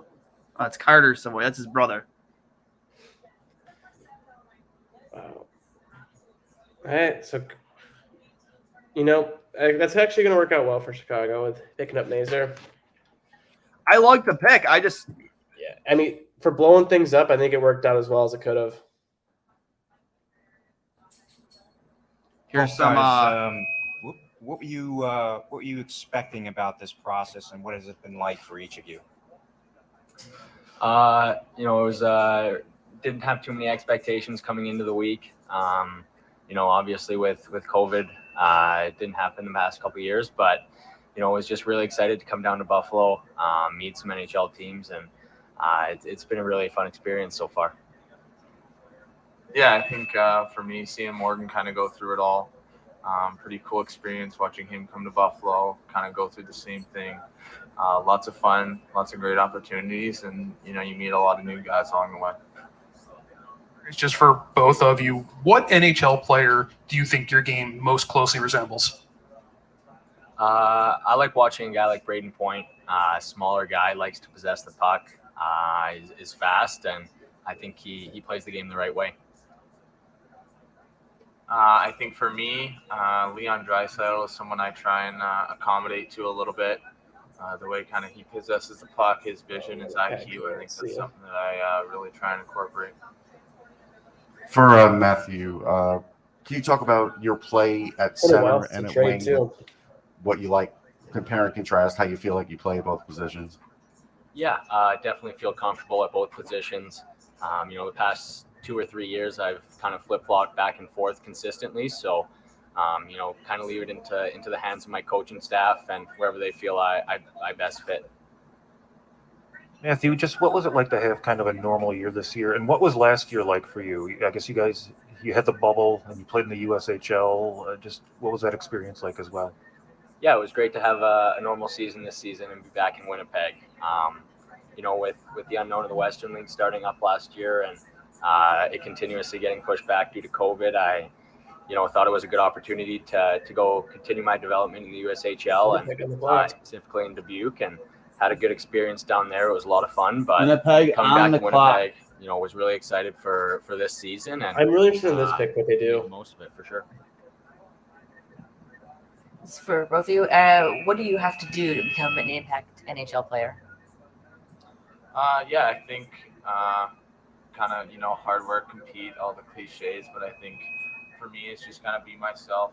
I got a lot of faith in my game. Getting stronger is something that I really want to work on this summer and the upcoming summers for sure. But I think just driving my passion, following what I want to do, my motivation is pretty high when it comes to Pick is in for Winnipeg. They're sticking with it. For me, I think Yeah. continuing to have a really high work That's ethic. another team too, man. That's just been Love being constantly, I constantly think are the biggest kind of like things. in no man's land, right? You have Connor Hellebuck in his playing my prime, energy and they just can't seem to just figure looking it out. forward Now to you see making that guys like who's I the think that was center? James Patrick. Who's the center that has been on the has been in on trade rumors lately? In the NHL, having experience. Holy shit! He's a true pro. Sorry. I'll bring it up right now. Yeah, he definitely teaches you a lot in all three zones. He's a strict coach. He likes to ask a lot of his players, and I appreciate that. I like a guy. I mean, they just got like a older team in general. Yeah, I mean they're aging. Mark Scheifele. Mark Scheifele's been trade rumors. Pierre-Luc Dubois is absolutely available, in my opinion. As big as he is, as good of a player he is, rumor is that he's kind of upset in Winnipeg, which I can't blame him because that's a team that has so much talent and just can't really take that next step. You have an unbelievable goaltender in Connor Hellebuck. But for me to see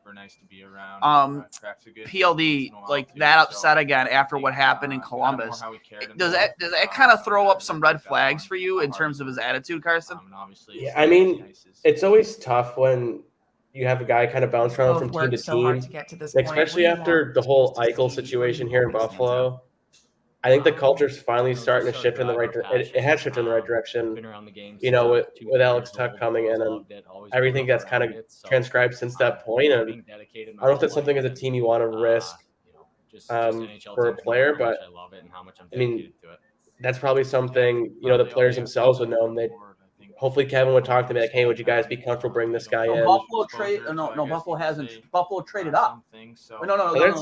They're still 16. Okay, I heard something about a trade. I think that's something that really comes to heart. I'm surprised Winnipeg didn't they're in a win now mode, and if you got to make the playoffs in that situation, and with the core that they have, the window is basically almost shut. They got to do something, and I guess they're going to ride with probably Kamel. Used to seeing top prospects in the same team on the U.S. national. I'd say it's probably not so much in the CHL. Let's go defenseman. I don't know. I'm just curious to know what it's been like for both of you to go through that. They gotta get I love Kyle Connor as a player. You feel it helped you. Another kid out of the NTDP. How many is that? Is that the fifth one now? What did they take? A great experience. Rucker McGrady. Another guy too. Wow. Okay. He's been a lot of analysts have been ranting and raving about his leadership qualities. Yeah. And getting in terms of leadership, a lot of comparisons to guys like Stevie Y. Well, that's good, especially because when your captain Blake Wheeler's 35 years old.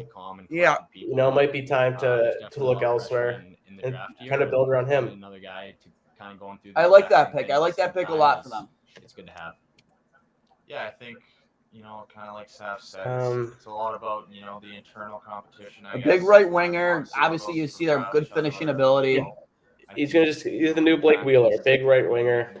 Yep. On the bench in a game, good leader. Making sure we're up to date, we're keeping each other going. I think that's something nice to have going through this process. And again, it's having a resource. When you come here, it's so many. When we're roommates and kind of going through it, flying on the plane together. You become really close friends, and I'm kind of excited and happy that we got to go through it together. Yeah, we have four LGBT kids. And Lakamaki are still on the table right now. Yeah. That's insane. Sabres are going to do really well here. Yeah, 4 kids from U.S. development program. I didn't really have many weird questions this year. A couple of my brother, just asking, his journey, his path to the NHL, and obviously super proud of him. He just signed his NHL contract a couple weeks ago, so really close with my brother. I'd say that's probably the most asked question I got. I think it wasn't so much the questions. Okay, I think pick 15. The reaction when I told them. Who's Vancouver going to leave on the board? Most of them got a good chuckle about that. Kamel's still again, there. Like Saf said, Yeah, Sabres are going to have a really good choice here. He's had on me. Super proud of him. Getting to go to Seattle. Even at 28 too, with how this board and the player's still available. 37, I think. Just in the makes his town, Eichel take even better. Municipality's got quite a bit more. This is the pick the Sabres got for Eichel. 700, but that's normally the municipality. So. Wow. And Vancouver's another one of these teams. They just can't seem to put it all together. I feel like they have a core and they're younger. It's just The way that Geeks, possesses the puck in their division too. Like this was the year for them to make the jump. Guy likes to have the puck on his stick. He's a Vegas dynamic having player a down out there. He year likes and, to make and plays. everything, but He's just all around a really good threat in the offensive zone. I don't even know what they would do here. They go with the D to go alongside Quinn Hughes, or player I've ever played with. try to grab another score. Get lost trying to find him for a pass, but I love that pick for Winnipeg. I just like you said, their captain's aging. That team is kind of in almost in a transition period where they really have to start thinking about the future as well as the present. And going back to the interview, honestly, a Hall of Fame name, absolute Hall of Fame name. Good name. Great name. Name played on too. The jersey there. Definitely some nerves. You're going to meet with NHL GMs and head scouts and assistant GMs. So, well, the draft kind of died down in energy since we first started. That was more so excitement. We started off quick. I'm really grateful to be here. I put a lot of hard work, a lot of effort into making this happen. And Vancouver's on the clock. Super excited, super pumped to come down to Buffalo. And should we kill this video while we go into the Sabres pick? Yeah, I think when you're walking in the room on the clock, Vancouver taking a little time here to get their pick in. Scouts, I think it's something. Yeah, Kamel, you're up. I think it's really cool. Again, I think as I've said, it's more excitement. Maybe you get the jitters walking into the room, but Devin could even move up to pretty calm down, but. Pick 20 and still get one of those guys that could have gone in the top 10. It's a true honor. It's pretty surreal to be able to come to Buffalo. A bunch of these names people had the Sabres grabbing at 9, and they're still here. So super thankful to be here and excited for the future. Just waiting. Come on, Vancouver are literally our expansion brethren. If you think about it, came in the league at the same time as Vancouver. So I'm kind of like, just by that comparison alone, I'm a little bit of a Vancouver Canucks fan, secondary fan. If I have to pick a team out of the West, they've suffered a little bit too. So Esther, Pedersen, and Hughes, you think they'd? Yeah, I think me. Like that's just good core. Offensive zone. Pedersen had down here. That's kind of where I strive with my IQ and my vision. Pull stuff together this year. Too, but they've had a first since 2019. I think is second to none. And I try and put myself in the right spot with my IQ, not being the fastest skater. I've really trusted my IQ and my vision. Pick is in. Make sure I'm in the right spot. And so they're making the pick. We're always looking for each other, on the ice. We're ready, Kevin. He's got a better opportunity. Here we go. Who? Connor, your name is kind of all over the place on different lists. On some of them, it's in the top 5. On some of others, it's towards the end of the first round. Why do you think that is, and how has it been confusing for you? Yeah, I think everyone has their opinion, right? I think it's something that you kind of. I just don't know. If he's there at 28, and I mentioned this earlier, I would really love to see Lane Hudson in Buffalo. Yeah, he just popped onto the top 10 best available. Good shot. It bothers me I'm for me, he's just confused about it. So still available. About it, right? You play hockey. Kamel, Yurkov. When people Lekry Mackey, Brad Lambert too. I'm kind of surprised he's still available. I like him a lot too. I think I feel like I can't really be. It's going to be hard to be mad at Kevin with his pick coming up. There's a lot of good options for him. Yeah. How does one? We've heard about your small town, and how does one aspire to get to this point from? Let's see. Here we go. Such as that, and what might have been one of the bigger challenges you faced? Come on, Vancouver. Get your team up there. Let's go. Yeah. Buffalo needs to be on the clock here. My dad, obviously, my parents, my whole family, grandma, whatever, grandpa. I think, whether it's them making me a pregame meal or them driving me to the rink. They took Lekry Mackey. So that drops Kamel. I was super young when I got again, another guy that you expected to be gone by now. We talked about that with Ryan too, just Kamel just slowly falling, and he said that'd be someone. If the Sabres can get 16, it would be a steal. And here he is. Along the way, they taught me a lot of things. I would love just to see the Buffalo pick come up and immediately pick his own. Like Kevin knows who he wants. Almost not gonna mess around. I think you're from a small town. You got to get used to players being better than you as you move up. So another Swedish winger for the Canucks. Like that, there's always going to be better players. And then when I got to play against this guy, I guess I had to realize. So Buffalo's on the clock again. I would expect them to go Kamel here, right? For sure. and we'll bring him up real quick too. Just for both of you, I'm curious. There's a lot of top-end Western Hockey League defensemen here. Who was the toughest defenseman you guys played against this season? Let's see. I really hope it's Kamel. See what obviously the hype around him is. Yeah, and also Yurov is a name I saw the Sabres taking a lot at 9, and he's still here at 16. The board worked out really well for the Sabres. Like there weren't a lot of right-handed. I couldn't agree with you more. Like there weren't a lot of right-handed defensemen in the draft. And teams are taking a lot of defensemen. They're all left-handed. Like the Sabres were probably weren't going to grab them anyways this high up, and they're going to get one of those forwards. So if this is the direction they go, and this is who they're you getting, might be asking yourself, can you actually create high-quality live streams? Not for live free? streams. Well, definitely not that.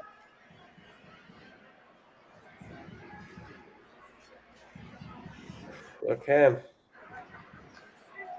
Here you go, Kevin.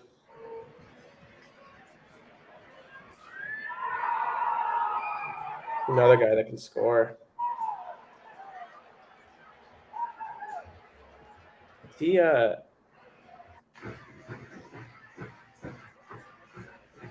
This is Kamel, a guy that we kind of expect Buffalo to maybe go in this direction, especially when you don't see or think that he might fall to the position with Buffalo at 16. Yeah.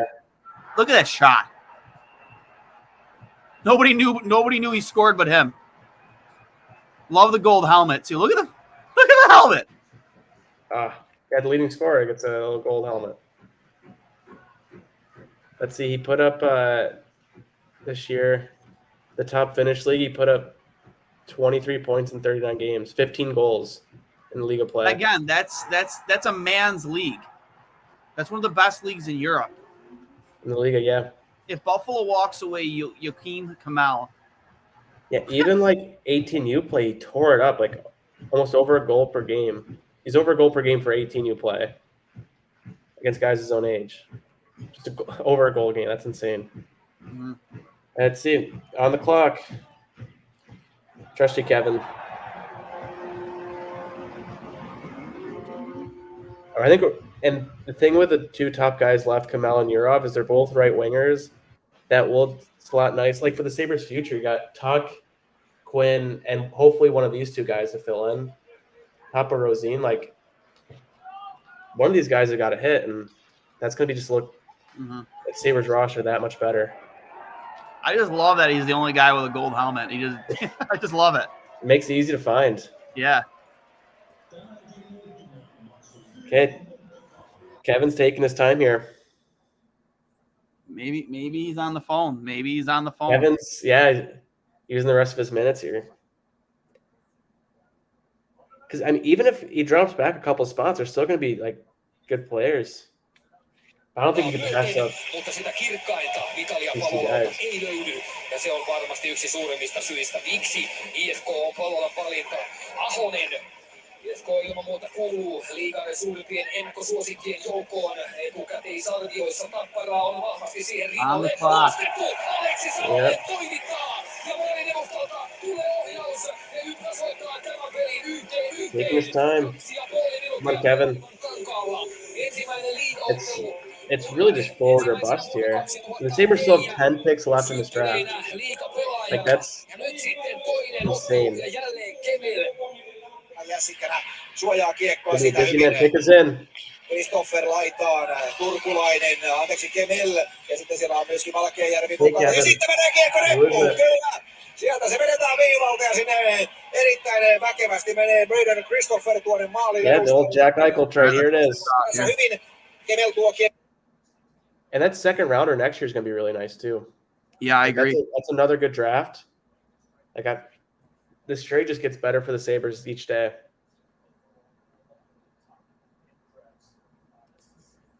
Okay. Here we go.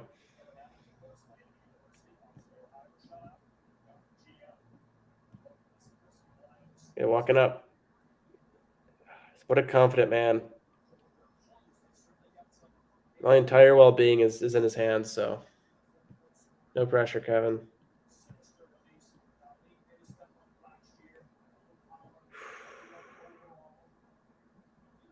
I think there's no reason to not trust Adams. Each draft he's done well. Picking up a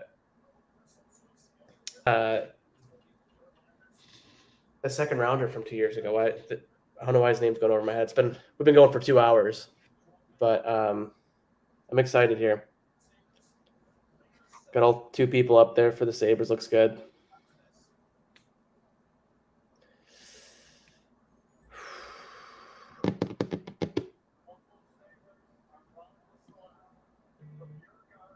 Yeah. Oh, interesting. I don't know too much about him. Good for the Sabres. Noah Ostlund. Yeah. From Sweden. Another center. Sabres just locking down that center position. Dynamic, shifty playmaker. He in a U20 play for Sweden this year. They're basically their junior league. He put up 42 points in 32 games. Not a ton, just a ton of assists like his whole career. He's good with the puck.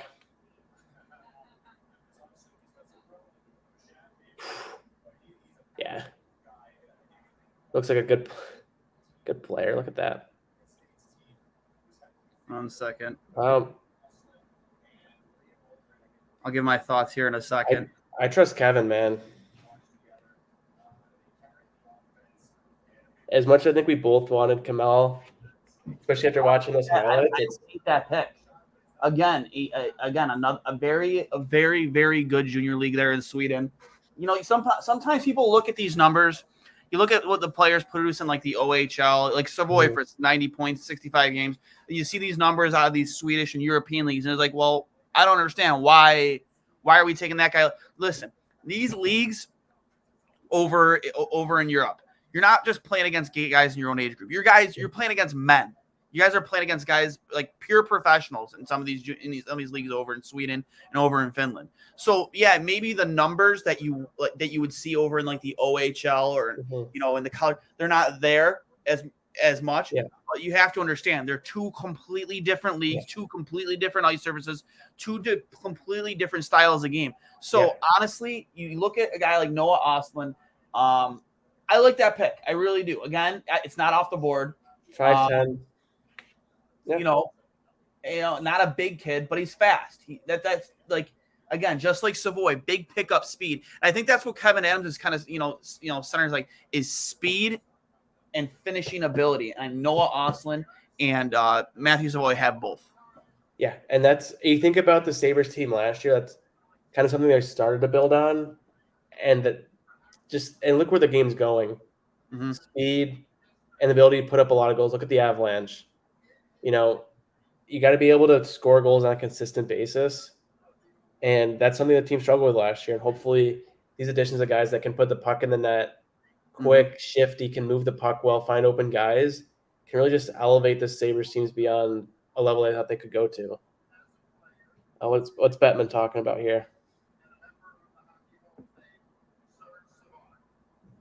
I haven't seen him in a while. Yeah. Oh, wow. Still one more pick, though, in the first round for the Sabres. Interesting. Still no moves, though, for Kevin. I would have thought he'd done something maybe by now.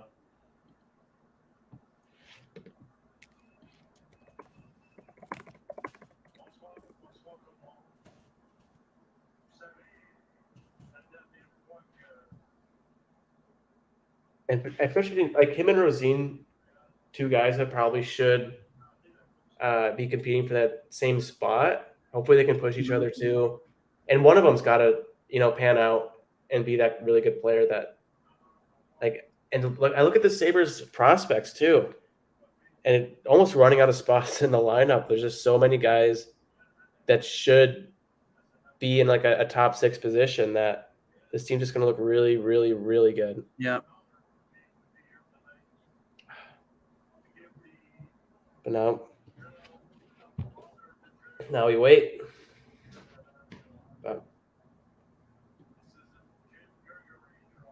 Wow. And then the prospect thing's coming up soon, right? Yep. Prospect Next challenge. week. Wow. You don't have to hopefully wait too long to see some of these guys. And the Sabres jersey, too. Hopefully they can get Osland over here in the States, in Rochester, maybe. It would be nice to see him at the development tournament this upcoming. Yeah. I mean, he's in Montreal, so extend the he's visa. here. Yeah. Delay the plane trip a little bit and get him on the ice. The prospect camp is just so much fun. You can see how good like the Sabres prospects are. The top ones are against guys their own age. There's just been some iconic moments from those games.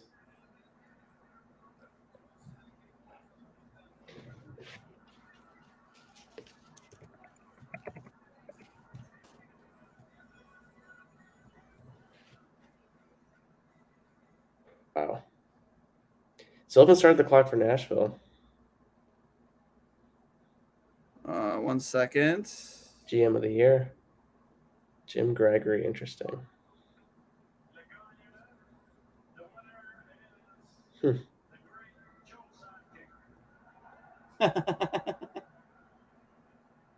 Wow.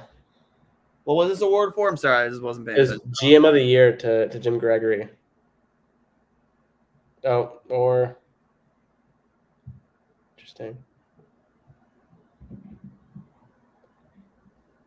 I'm trying to watch here and there and kind of catch up on some guys.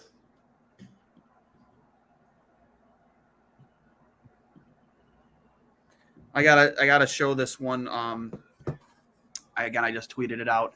I'm gonna bring it up real quick here. I just tweeted out a beauty of a goal from Osland in the waning seconds of a game. The kid again. They're going with speed and skill down the middle, and I honestly I love it. I absolutely love it. You just bring that up here. Good for Sakic. Mm-hmm. He's just again, it's not surprising that both him and Stevie Y, especially from that era of players that they've just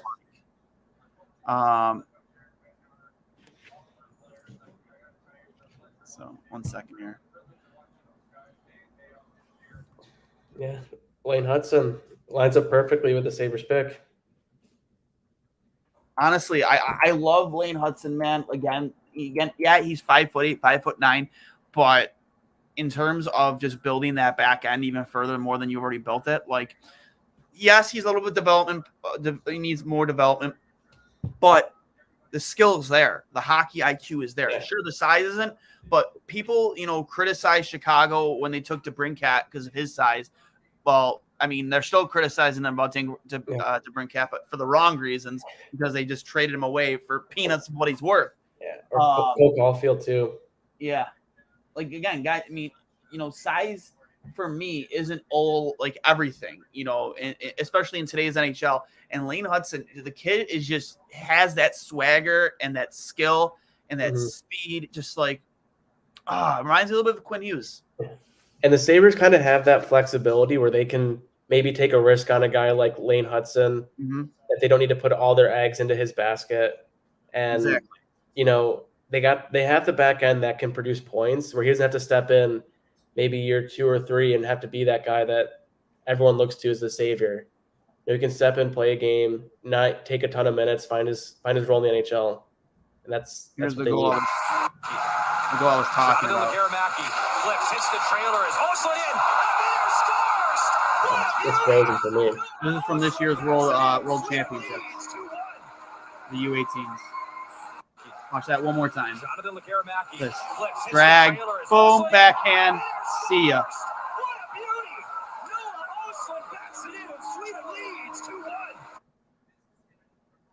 An absolute beauty of a goal there from Noah Osland. And bring up his hockey DB as you just did real quick. Again, just going. Yes, they're not looking at size, but they're looking at speed and just ability down the middle. And I love both these picks, Carson.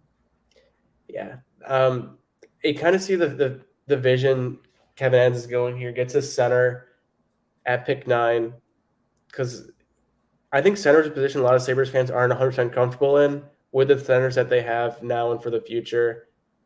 You already got talks about guys being moved to the wing, and you need that center position to be your most locked position in confidence. So hopefully these guys pan out, and it just seems like exciting picks too. Like we're not getting, maybe a guy that will hang on for a bit, take some time to develop. Like these guys are good.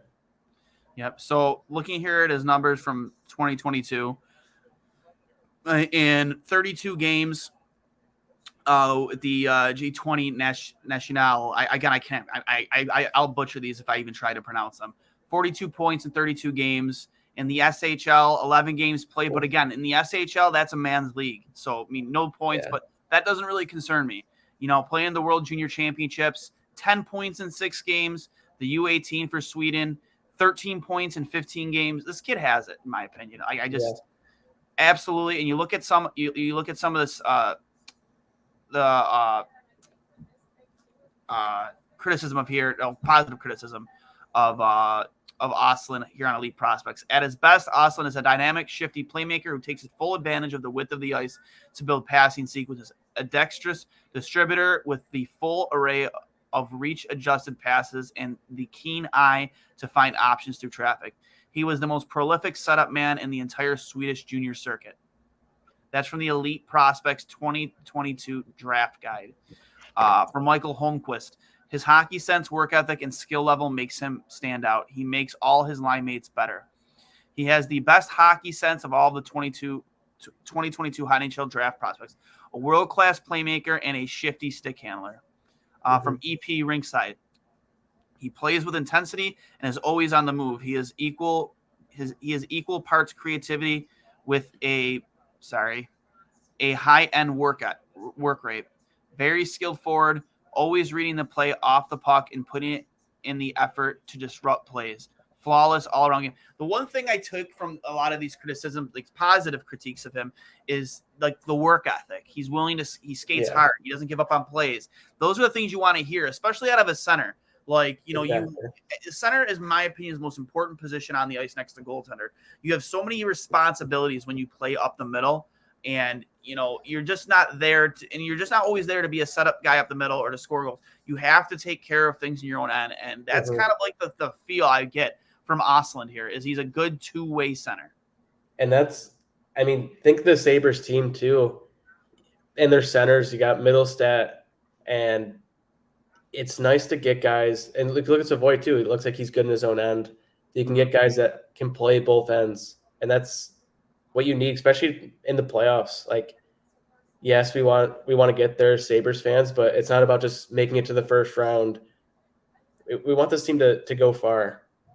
Kamel was taken by Nashville at 17, which is, again, very surprising you fell to 17. Yeah. Good pick for Nashville. Mm-hmm. They're another team kind of in no man's land. They're just kind of floating around and snuck their way in the playoffs and got their brakes beaten off by Colorado, but so did a lot of teams. Yeah, wow. So what we got? 10 more picks till the Sabres are up again.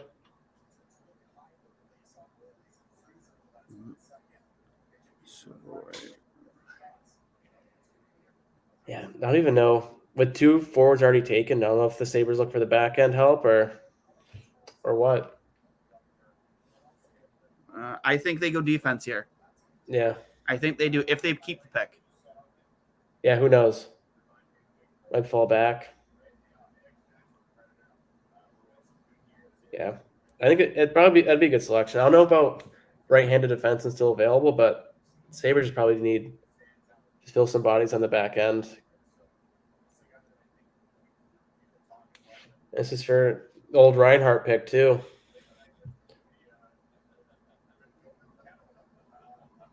$28. You know what I can't stand, off topic, is when you type something like 1,000 times on an iPhone. Yeah. And it never corrects it, but it corrects the most moronic things for you to something you weren't even trying to type. When you do get it right, it makes no sense at all. Especially on Twitter, I constantly spell hockey on accident. It never corrects it. Why are you not correcting that? Hockey isn't a word. But hockey is a word. I type it 100 times a day. All the time. No name bar in Nashville. Tough.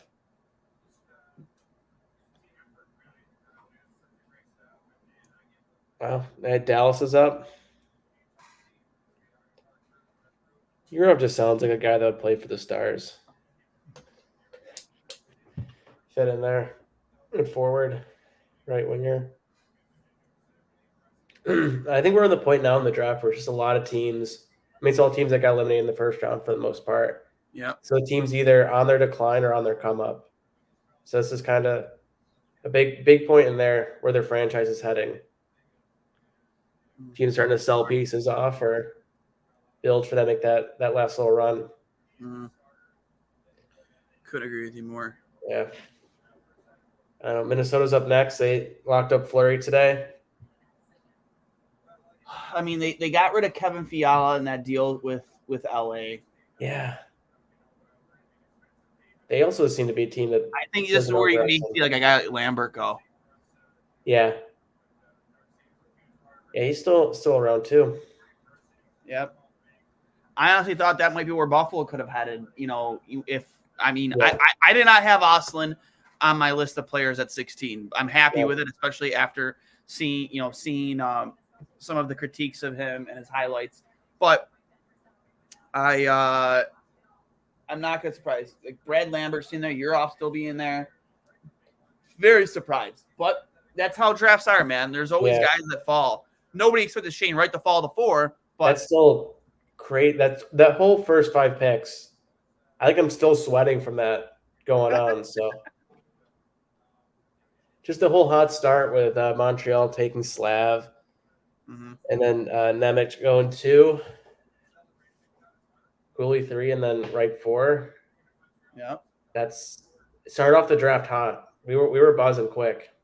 Joe Sakic just confirmed that it'll be Giorov and Francois as his number 1 and 2 next year, meaning Kemper's gone.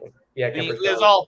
It was pretty much confirmed, but it makes sense when they brought in Giorov. But yeah, I'm interested. Where do you think Kemper goes? You want to see him in Buffalo? I would love to see Kemper in Buffalo. I think he's a perfect bridge guy. Agreed. To either Portillo or Levi. I don't think he's going to cost you a ton. Maybe you overpay him a little bit to come to Buffalo, like $5.5-6 million a year, which I'm fine with that. I'm personally fine with that. And for a 3-year deal, that would be perfect. That's ideal for me. Yeah. I'm okay with paying him, especially when he brings a ring to the room. That's the biggest thing. He's bringing a Stanley Cup ring to your room. He knows what it takes to get there. Exactly. And think of how much Tuck brought just from his playoff experience alone. And think of a guy like Darcy who's been in the league now forever and finally got his cup. Like, that'll just be a big addition, too, for those young goalies coming up, having someone between Darcy Kemper and Craig Anderson. Like, those are 2 goalies who have paid their dues in the NHL. They can really help these young guys kind of elevate their game and hopefully stick in the NHL. Guys like UPL, Portillo, and Levi. But, I mean, we'll see. There's just a lot of options out there for goalies. The Sabres can go a lot of different routes, either free agency or trade. Maybe that 28th pick. See, Dallas is up. Pick is in.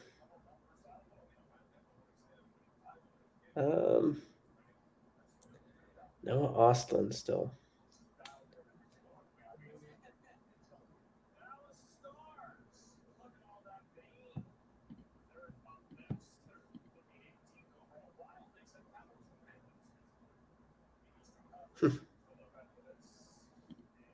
Let's see.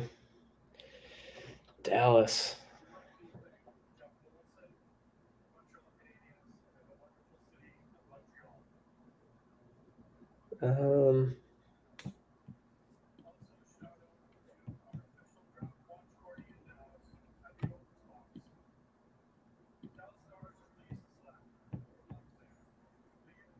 Oh, Lion Beschel, from Switzerland. Look at that hair, though. Look at how slick back that hair is. Yeah. You love to see it. A defenseman for him. Mm-hmm. Yeah, he's ranked. He is kind of all around the board. McKean's had him at 41. Bob McKenzie had him at 26. Elite Prospects 28. Left-handed defenseman.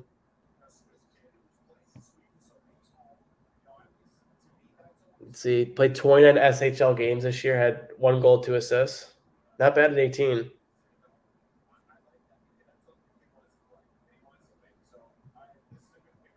Captain of the World Junior team. International team. I'm big on the hair, man. Look good, feel good, play good, right? Yeah, some things can't be. I mean, Sabres, had a good first pick in there. In Savoy. Yeah, guy has a good head of lettuce. Him and Power, like that's a good draft for Adams so far in the first round.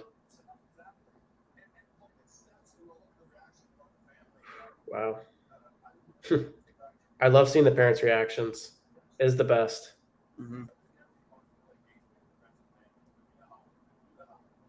Ian Beshel, defenseman. Yeah, from Greg Wyshynski. I'll just go ahead and ask what we're all already wondering. Who gets run out of Montreal first, Kirby Dach or Yaroslav Savovsky? Yeah, that's a great point. Yeah, Kirby Dach. Yeah, probably. The pressure on Slavovsky though, like he's got to produce.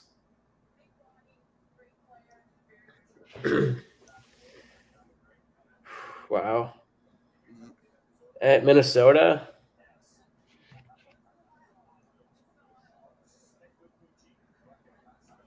We got 9 more picks till Buffalo. Picks again. Unless Mr. Adams has other plans. Bill Armstrong and Ken Holland 8 minutes ago just had a very, very lengthy chat per Greg Wyshynski. Oh. So I don't know what that's all about. Who was it? Ken Holland and... Yep.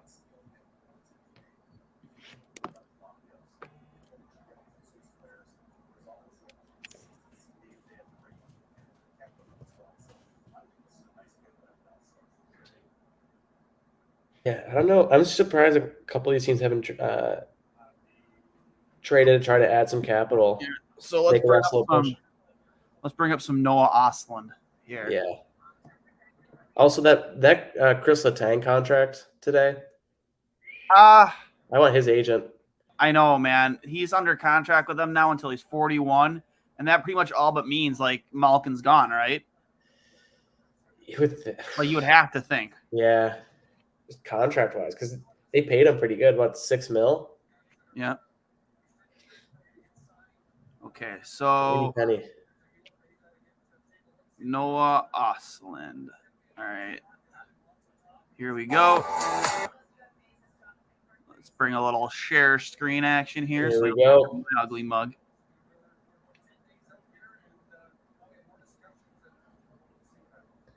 Let's go. I'm Nick Niman, and I'm a StreamYard user. Nobody cares, Nick. Nobody cares. All right, take a look at that. Wow. Yeah, he's got some wheels on him.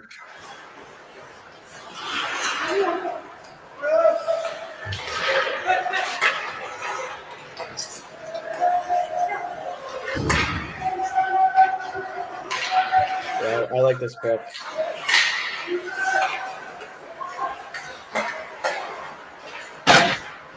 He's just so smooth on his feet.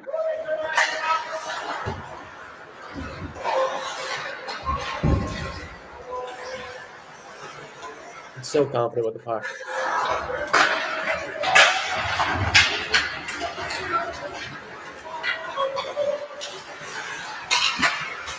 I think he's going to be a fun prospect to keep our eyes on.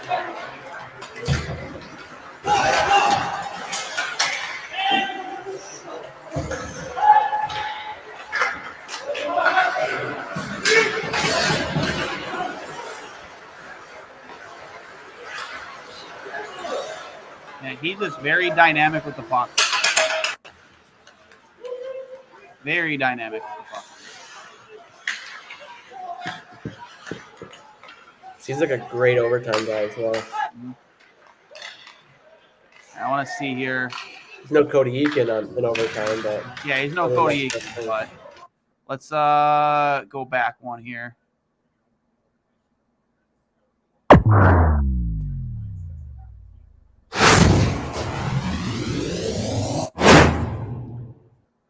Hey everyone, welcome to Woo Hockey YouTube channel. In this video I'm going to do a little scouting report about one of the top Swedish prospects for the upcoming 2022 NHL Draft, Noah Östlund. Noah Östlund is a skilled centerman with good vision and high hockey IQ. Like most great playmakers, Östlund knows how to create space for himself and chances for his teammates as well. He just seems to know where everyone is on the ice, despite the limitation of having only 2 eyes. Östlund makes anyone who plays with him an instant threat. All they have to do is to get open with their stick on the ice and he will find them. Without the puck, he's smart too, as he supports his linemen defensively and gives them a passing option to get them out of trouble. Noah Östlund needs to get stronger if he wants to play in the show and work on his shooting skills. Some scouts have become concerned about his lack of high-end offensive skills when it comes to scoring goals. I mean, overall, Östlund is one of the smartest forwards in this draft class. And with right development, we can have another Sebastian. Look at that shot, man. My projection that Noah Östlund will be selected at late first round, somewhere between 25th and 30th pick. Well, you rock. Buffalo took him at 16, baby.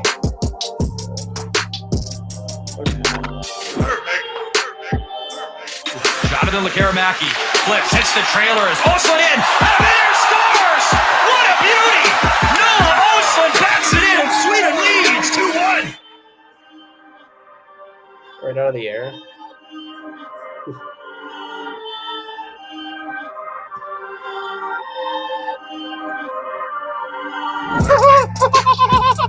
Can we watch that just one more time? Yeah.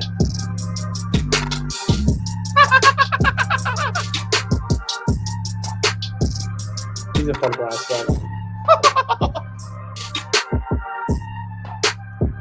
What? Ew. What? Did you see that gnarly backhand toey? Perfect.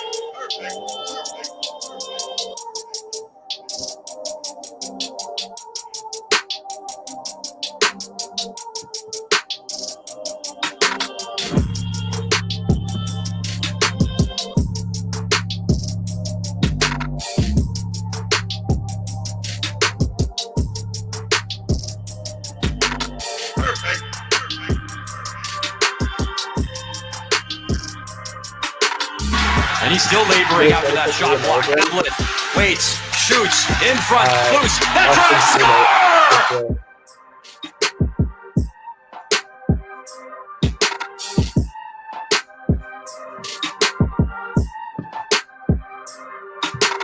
Perfect.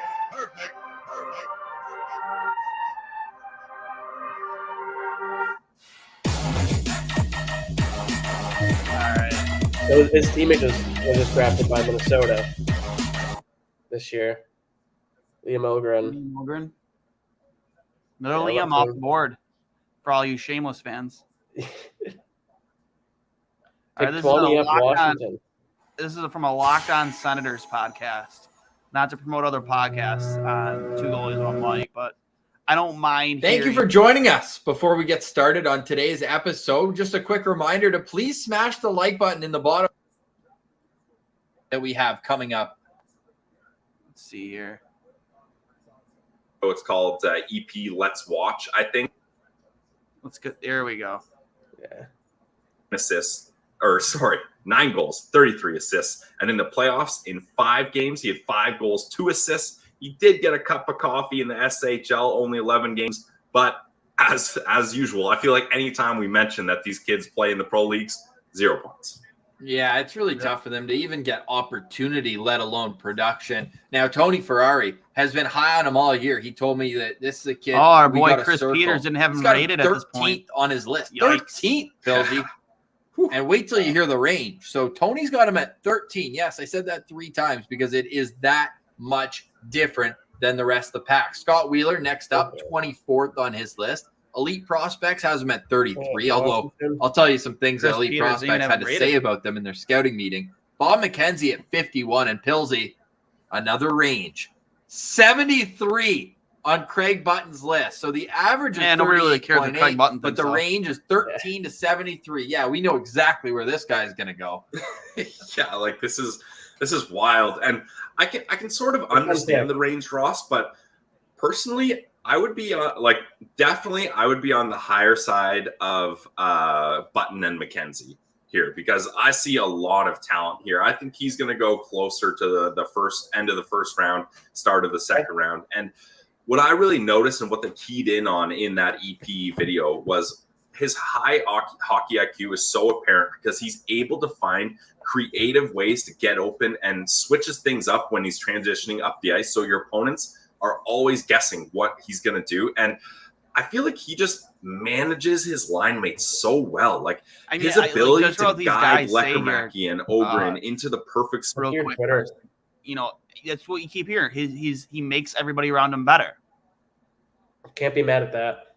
No, like you kind of think of like a Sam Reinhart type thing. Like Sammy wasn't, he was a pass first type of guy. He could score, but he's a pass first type of guy who did his best to make his line mates better. Granted, he was a winger for most of his career before he moved to center his last season with Buffalo.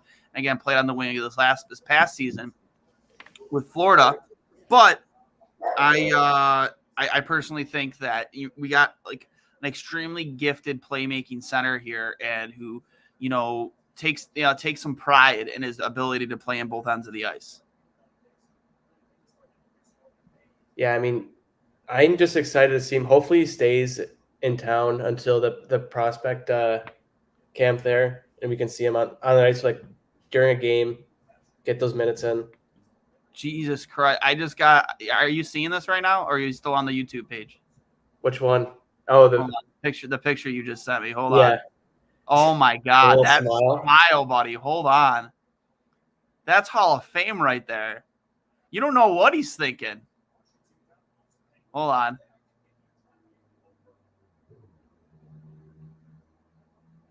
Everybody, for what we're talking about here, this is insane. That almost looks like I don't even know what to think of that. Love that. It looks like he's holding in a fart. That's actually like even better. That's a good tweet right there. Is he holding in a fart? Ivan Miroshchenko is taken by the Capitals. I think he's the first Russian off the board.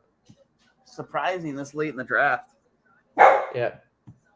Some people, you all know with Tim Murray, when Tim Murray was the GM, who hated taking Russian hockey players. Was it Tim Murray? No, it was Darcy that hated taking Russians. I think it was for a while because Adams took 3 of them in like the second round last year, second and third round. All those picks were all Russians. Polpatov, all those guys. That's funny. I just want to keep that on the screen for the time being. Look at that face. It's the future right there. It really looks like he's holding in a fart. Yeah. Like he's clenching right now. Oh. That's fantastic. That is absolutely fantastic. Okay. So let's stop sharing this screen here. All right, stop sharing. So we are, what now, 7 after this? 7 picks away from Buffalo's pick at 28.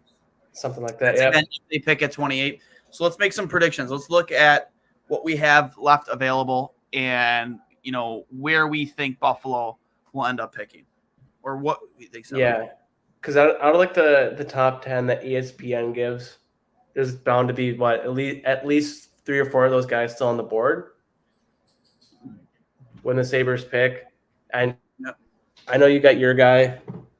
I'm all over Lane Hudson, man, and that was a big Chris Peters guy when we had him on. And I'm a big NTDP guy. Like I love everything coming out of that program. Yeah, it's gotten to the point where people who follow the prospect, prospects and whatnot, they're starting to call it the program. You know what I mean? Which is normally reserved for college football. You know what I mean? Like that term. There's a movie. There's a movie named after it. Agent asked agent. Hold on. From Pierre LeBrun, asked agent Pat Brisson his client Patrick Kane and his NHL future in lieu of today's trades by rebuilding the Blackhawks. Brisson said, also Jack Eichel's agent.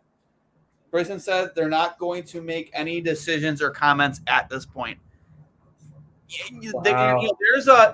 There's find a comment that says a lot, but it doesn't really say anything, but it's very telling. Yeah, like the end is near for Kane and Tay's time in the Windy City. But I don't know, Duane, would you like to see Kane on the Sabres roster? What would you give up for him? He's what, 33 now? Born in 88. So he's 33. I don't think Kevin Adams is the type of guy to give up the house for him. No way. And I think Chicago loses a lot of leverage now, especially when you see 100%. what's been given up. For Kevin Fiala, DeBrincat, especially DeBrincat. They hurt, by dealing DeBrincat at his age. Yeah, and his production. You hurt any the return you and Lou would get for Patrick Kane, right? 100%. Like that ship's basically sailed of them getting a decent return, because what team would pay the house for an aging Patrick Kane? He's still putting up good numbers, but that's not going to be forever. Especially with this draft class, next draft class being how deep it is. No team's going to give up that opportunity to draft a good player in these mid rounds for a year or two of a good Patrick Kane. But I'm just not giving up the house for him. I'm not. No way. I'm not giving up too much. You know what I mean? I'm just not. When you shouldn't have to. The Sabres wingers are kind of logjam there at the top six. I'm someone that wants Quinn and Peterka to get an opportunity this year with the big club. If you bring in a guy like Kane and some other guys, that's going to be hard. But I say pretty much what that comment from Pat Brisson. You find a statement that says a lot without saying anything. Yeah. Right? Is that the correct way of saying it? Yeah. Yeah, I got to head out for 2 minutes. I'll be back. Yeah, do what you got to do, bud.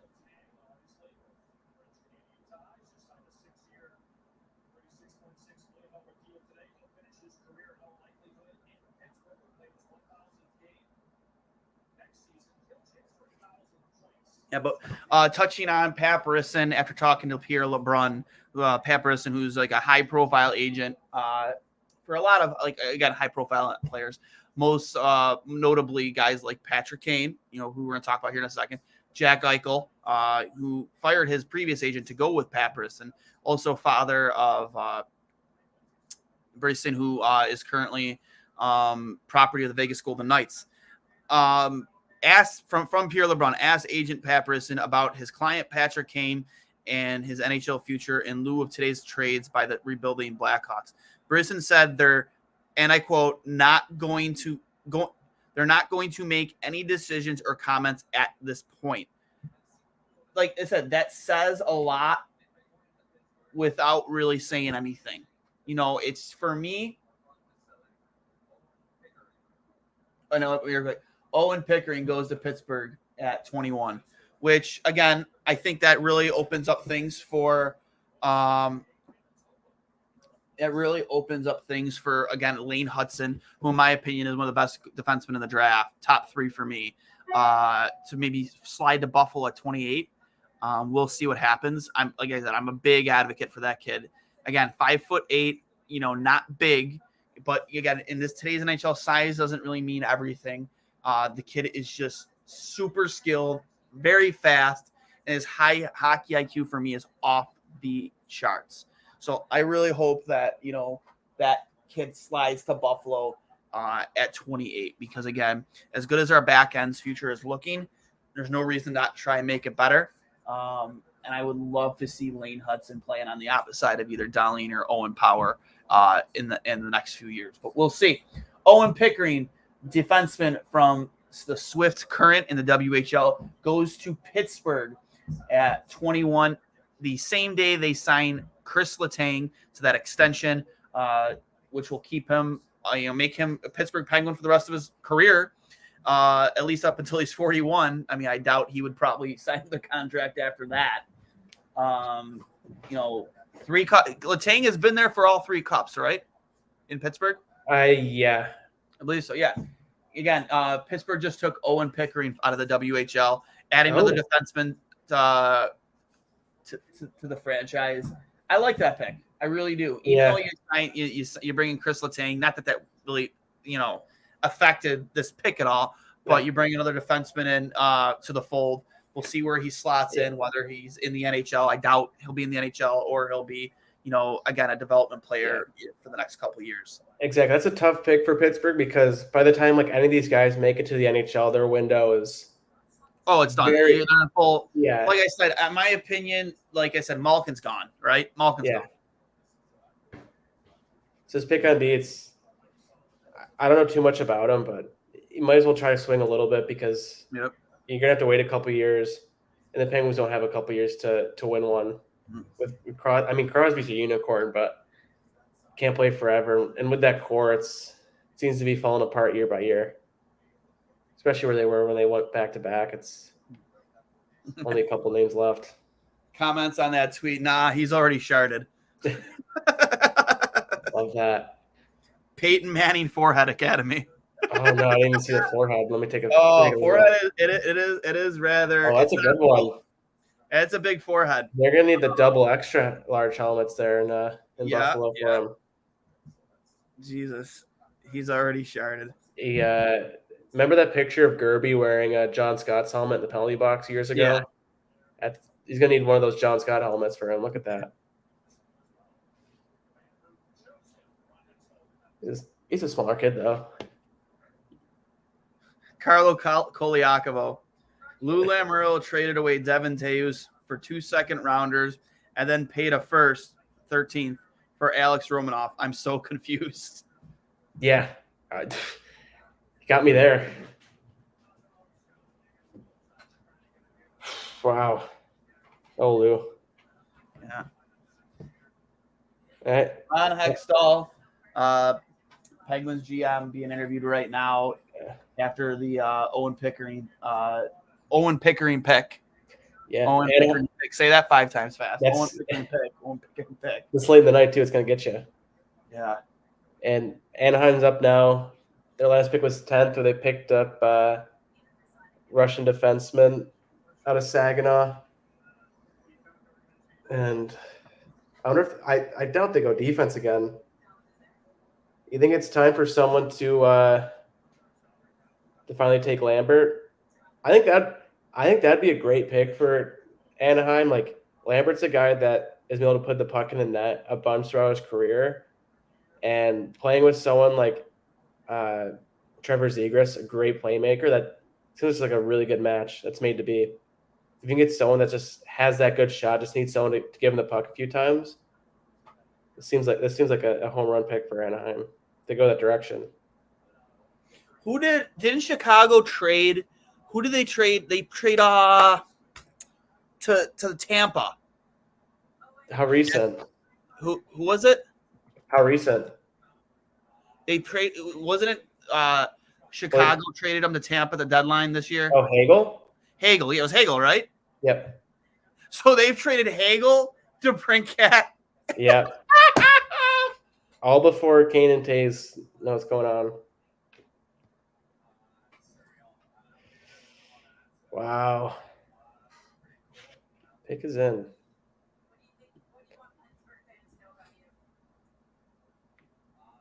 Still can't believe Shane Wright falls to 4.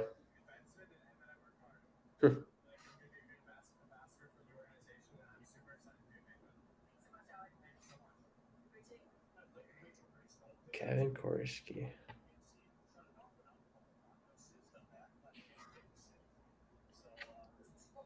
Interesting draft so far. Let's see. So this pick they got in the Hampus Lindholm trade to Boston all those years ago. Huh. Wow. So the Blackhawks have traded Hagel, DeBrincat, and Doc, and kept Kane and Taves after telling everyone that they're rebuilding. Yeah. Make it make sense. Doesn't. They're just complete overhaul. So Ostlund said probably 2 more years in Sweden, then he'll be ready for 82 games in playoffs. So, I'm sorry. What? Say that again. Ostlund said in his interviews that probably 2 more years in Sweden, then I'll be ready for 82 games and playoffs. So it'll be a couple years before we see him in North America, but Nathan Gaucher is taken by Ducks center from Quebec. I like that pick. Another center off the board. Like I said, Hudson just keeps sliding, and I fucking love it. Yeah. He should be there. Yeah. Oh. Yep, 57 points in 66 games this year for Quebec. The Q. We'll see. I mean, I doubt Lambert's still on the board when the Sabres have that pick. That'd be another guy too that, like, why not take a swing at him, right? You got some capital, like, give it a go. Mm-hmm. We got like a couple teams in front that might, or Kevin hops up there. Look at the Eichel hair on this kid. Yeah. To a T, like that was his hairstyle. Shaved down the sides, got the curly orange down the middle.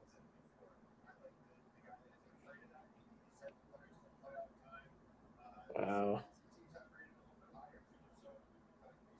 Seems like a lifetime ago the Sabres drafted Savoy. Right? Wow. Interesting.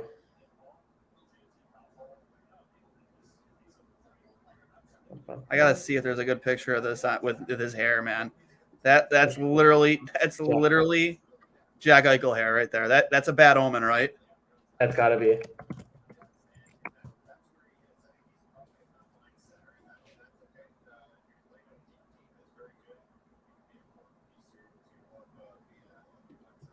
I mean, do a side by side, honestly. Jesus Christ. Yeah, I got Eichel's picture from the draft and brothers. But 6'3", 207. Not bad. Trying to find a picture of him real quick. I'm gonna snag a pic. Yeah, you have 5-6 more picks, so the Sabres are up. That's literally Jack Eichel on the screen. Yeah, can't really argue that. I think it's gonna be an interesting Eichel season this year. Coming in healthy, who knows if 82 games, and that Vegas team's probably so pissed off too with how the season ended. Just whether they can keep it all together in the locker room. The age-old question. They'll make 20 trades by the time the season starts. Have a brand new team. Oh, that's like. Yeah, Lambert and Urov left. 6 picks. It's possible. It's been a while since we had a development program kid too.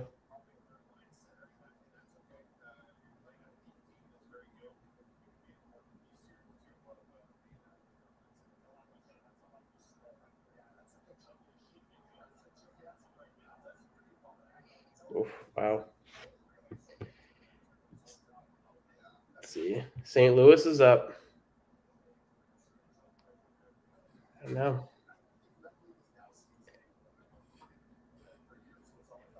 St. Louis, Minnesota, and Toronto. Get the icy hot ready and the lotion for Toronto.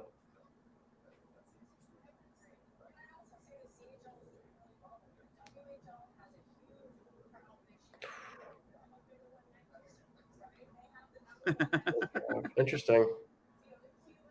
Yeah, Robert You Thompson. can't tell me that that's not fucking Jack Eichel. I think that's insane.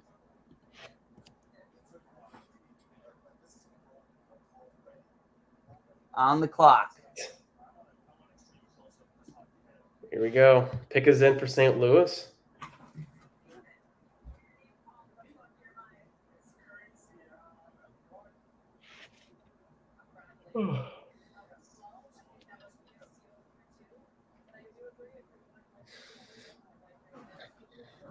Give me Lane Hudson, baby. Yeah. Lane Hudson, let's go.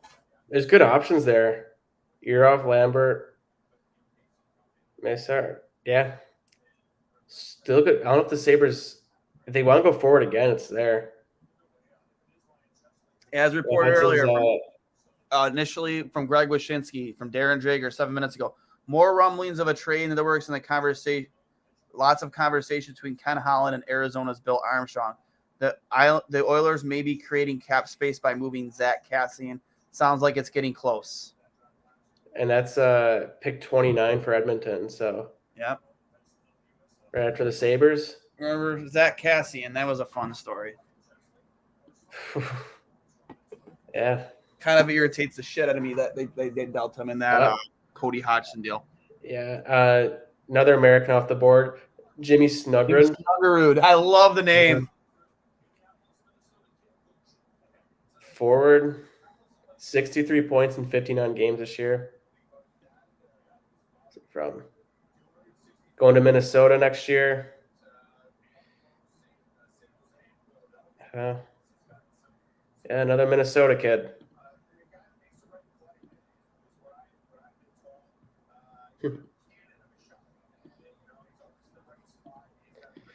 So what was his rankings? Yeah, right about there.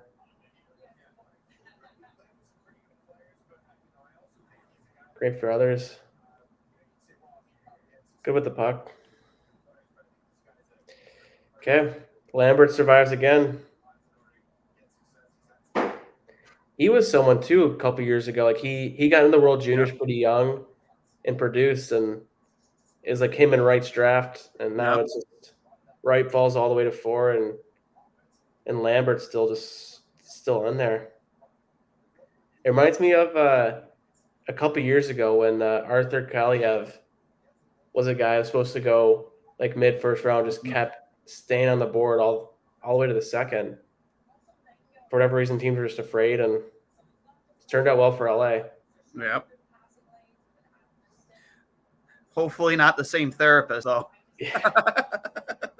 Yeah, Cassian's Arizona official. Honestly, I'm loving Arizona's draft or draft day. Looking like Mrazek to Chicago. Chicago. Did Chicago take Toronto's pick at 25 for taking Mrazek's contract? It's got to be something else in there.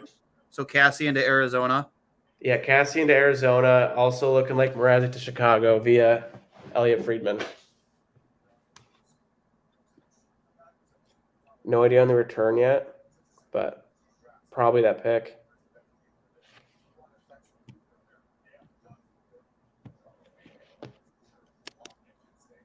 Wow. Brisebois and Hughes having some conversations by the Montreal table. So that's Tampa and Montreal. Montreal is active tonight. I love that. I mean, you're in your hometown. You got to swing for the fences, right? Exactly. Just like Buffalo did by taking Nylander.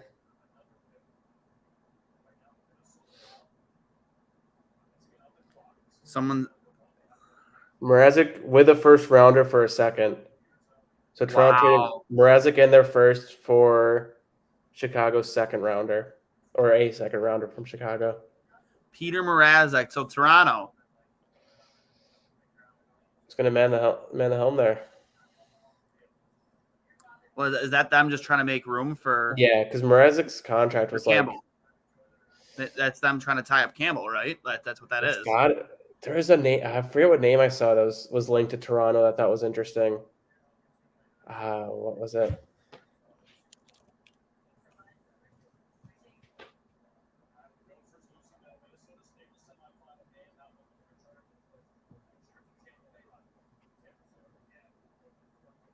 Interesting. I forget what it was. Wow.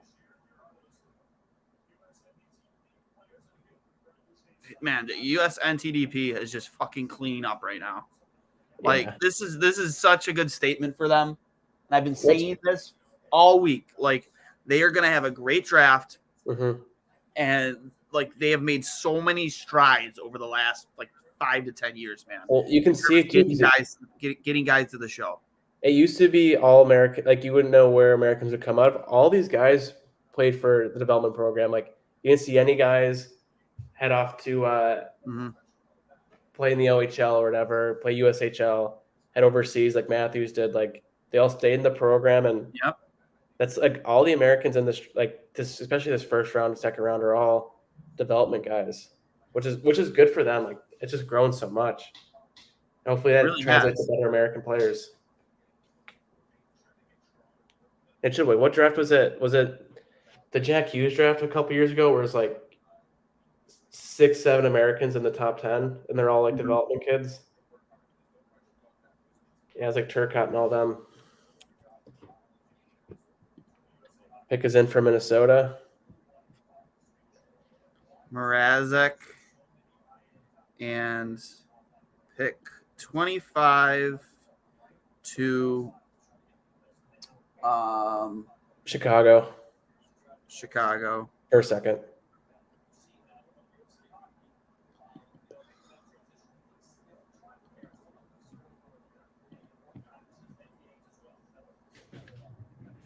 Making room to re-sign. Minnesota took Noah Oslin's teammate Liam Ogren a couple picks ago forward. So I don't know if they look to get some help on the back end here. Yeah. Good names. I mean, that's not good news for Buffalo, though, if this is a move to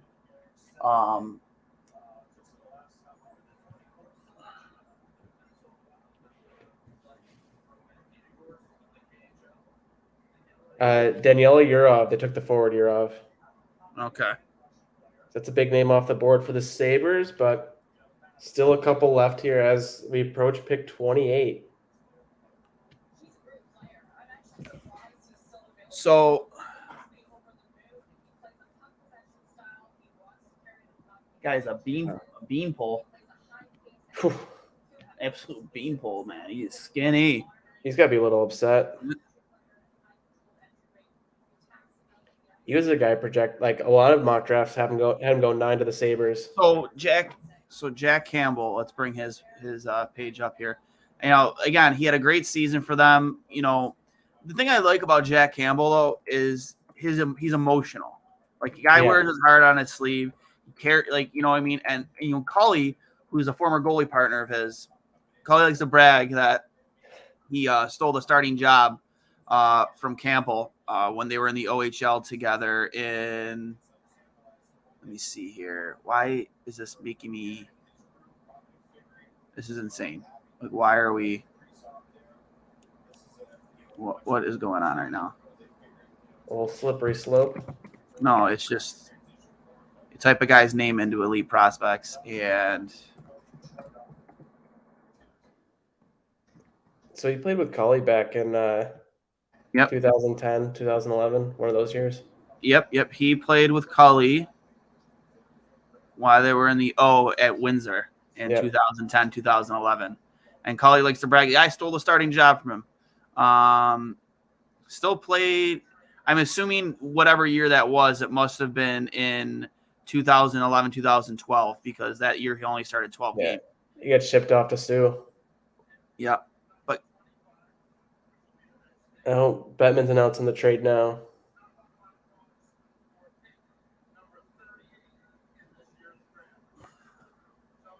Yep. Trade Peter Mrazek. 25 to Chicago. So pick 38. So the Leafs dropped down 13 spots just to move on from Mrazek's contract. It was a horrible contract to begin with.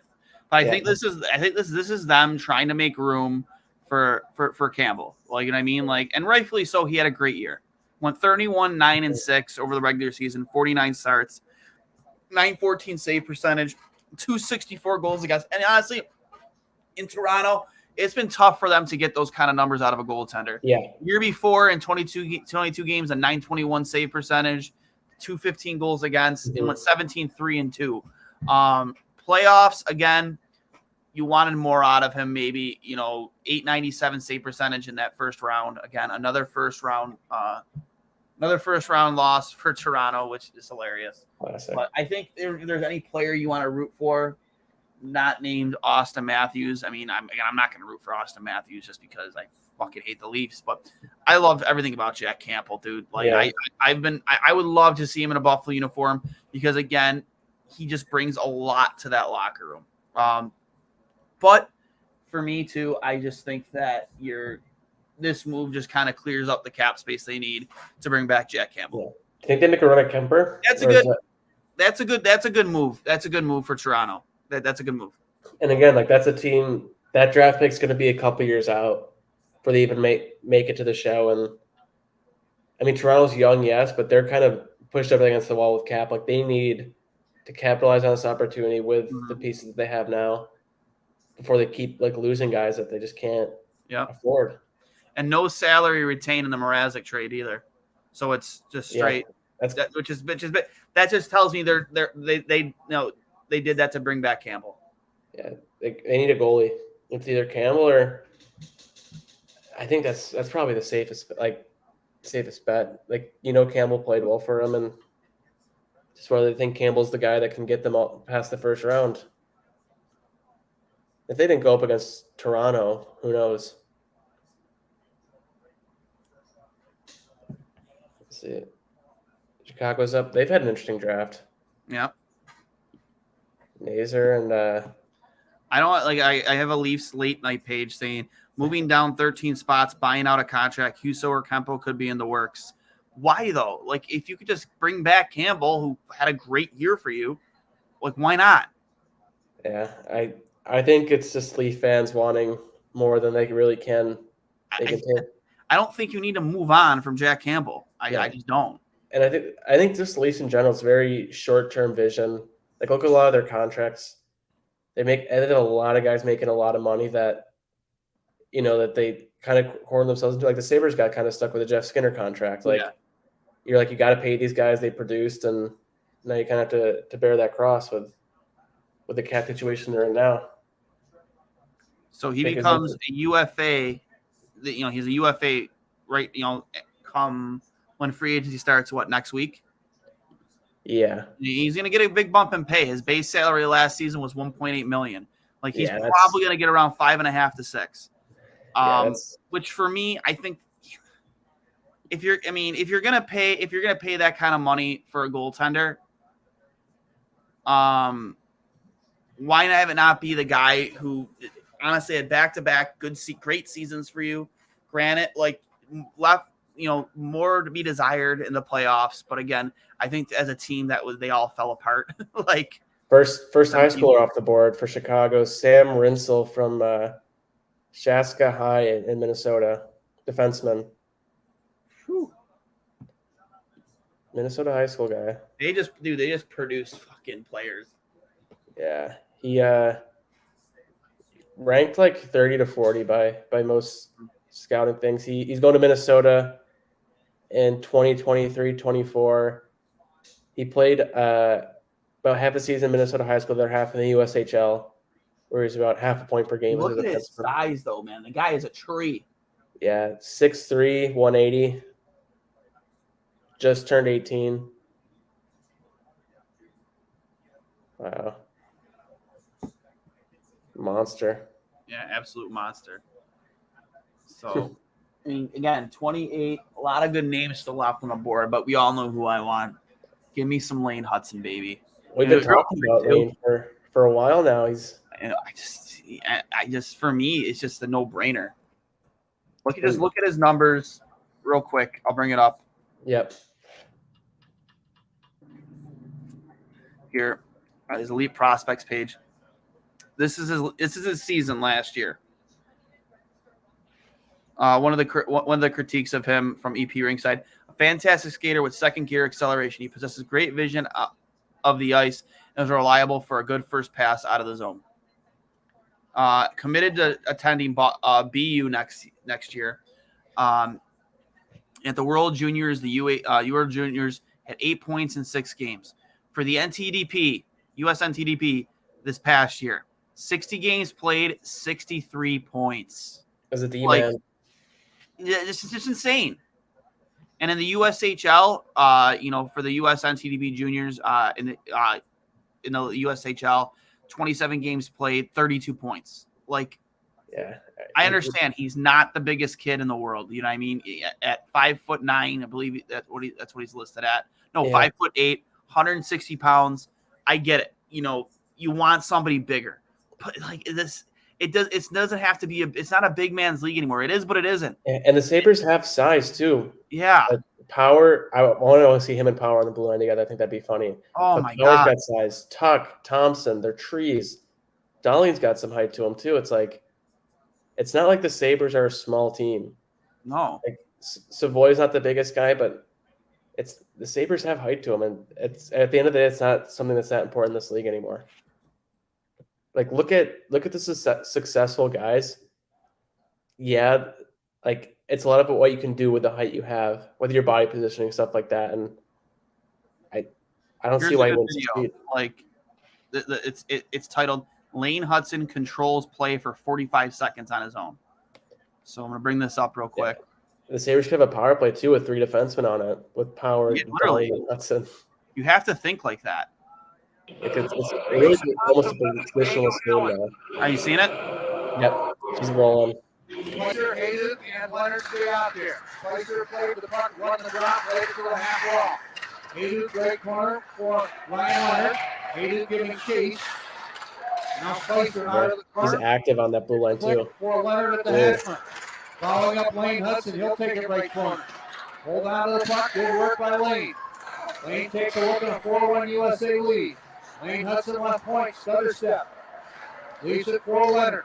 Back to Hudson. Hudson moving in, out in front. Bit of a give and go, almost worked for Chesley. Now Hudson holding it in traffic at the high slot in the Alaska end. Good work by Lane Hudson here. Still holding on to the puck. Lane Hudson. Got glue on that thing. Setting up shot. Lane Hudson. What will he do? He goes left wing and a severe angle shot. And Allen got a safe piece of that. The shot by Chesley. Chesley for Leonard. Right side. Hudson got the shot and a glove stop by Allen. Wow. And he says enough of that. Great shift by Lane Hudson there. Chesley would be a fun pick too. Look at that, dude. Just how could you see that and not want that guy on your power play? That's just fun. He's just nonstop controlling the play. The motor in that kid is endless. So good with his body too, his body positioning. As that small guy, he wasn't getting knocked around. No. He was strong on his skates, knew what to do with his frame, and that's an exciting player. Just see where he stands. Pick is in for Montreal here at 26. Bunch of defensemen on the board. They did just trade a defenseman. Montreal did? Well, Romanov. Oh, yeah. So Cassian to Arizona with number 29, a future second, and a future third for number 32. Really? So, yeah. So Edmonton loses Cassian, 29, a future second, and a future third to drop back 3 spots.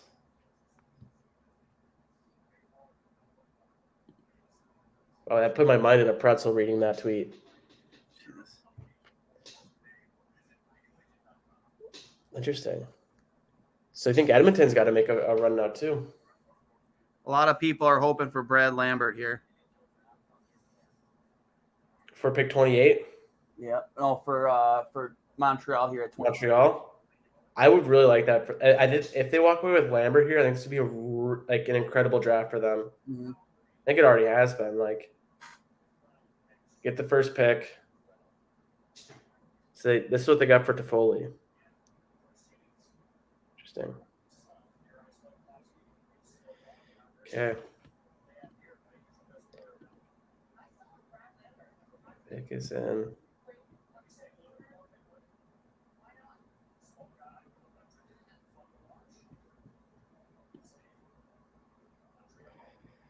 Gotta go with the Demon. There's a lot of good Demon on the board.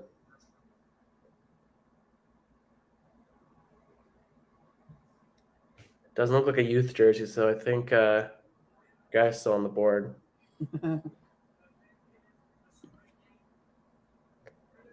Philip Mazar, forward from Slovakia. Good pick. Oh my God! Here we go. We're getting into it. Hey, if we can finally see Buffalo's name on the countdown. Here we go. It's one pick in between them. I think this is where Lambert goes, though, in the next pick. That'd be good because they picked up Eklund last year. I would like that for San Jose. But let's see who's still on board.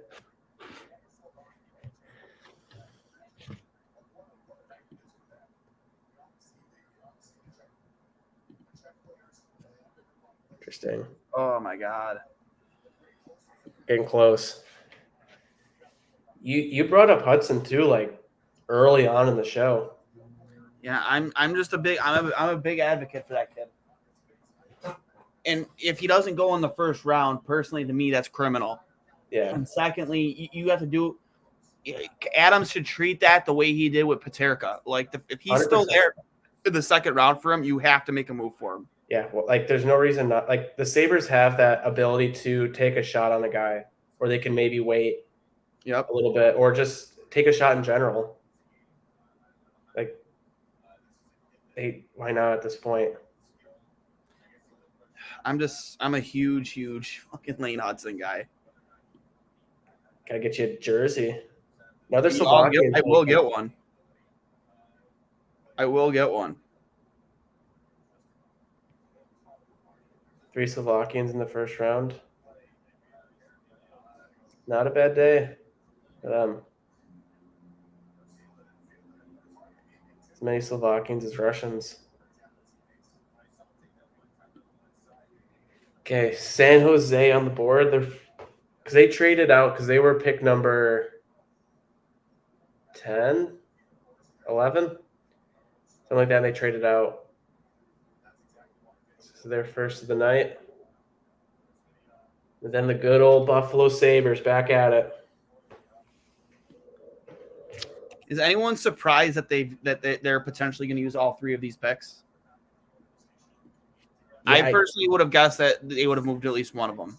Yeah, especially with all the talk kind of earlier in the day with how much Adams was talking about making moves and staying as is. Yeah, Lambert, Casey. We're cutting to commercial break, so let's bring up Lambert's page here. And again, I rated higher than 28 if he doesn't go here to San Jose. Yeah, I want to see where his highest ranking was.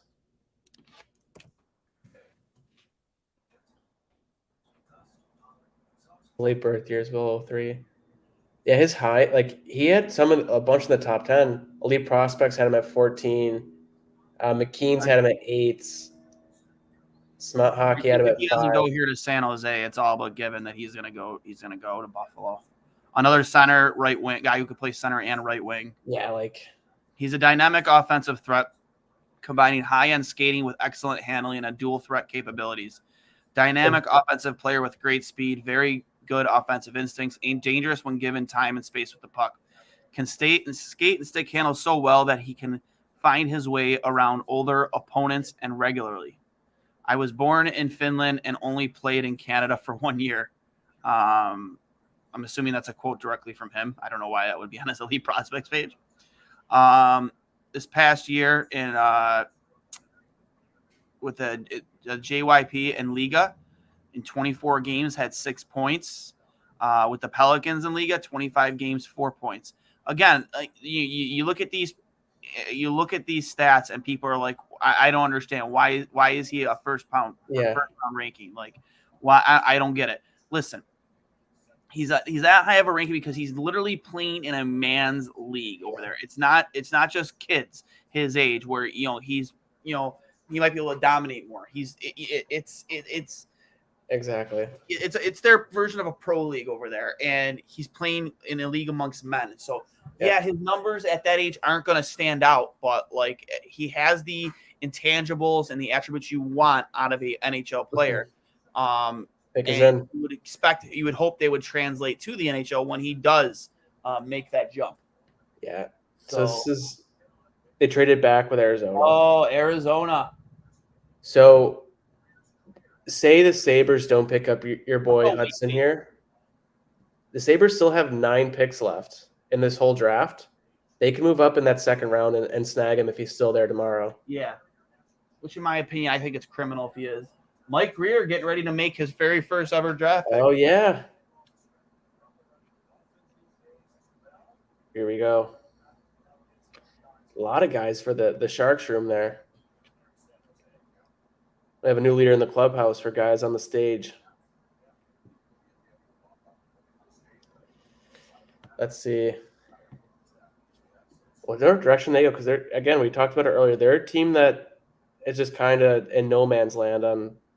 They have a bunch of older vets on contracts that are at the tail end of their careers, and might be time to blow it up if they get the opportunity to. But they took an extra couple picks in this draft, and see what they do with it. Mike Greer. Yeah, they have 11 picks left in this draft too. Like they're loaded. San Jose? Yeah. Here we go.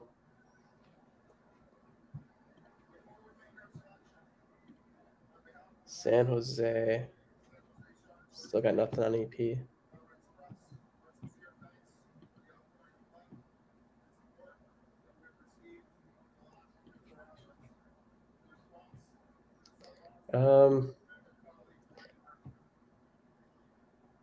Mike Greer. When they posted the pictures of him when he got the GM job, I forgot about those jerseys that said Buffalo on them. Yep. Remember, guys, when I say make history, he is the first ever African American general manager in NHL history. Fun fact: his brother is the GM of the Miami Dolphins. Yep. 2 water-based teams or mascots.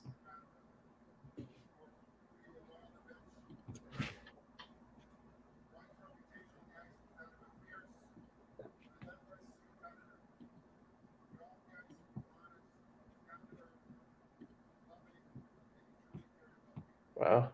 I got nothing here yet, too. Let's see. First pick.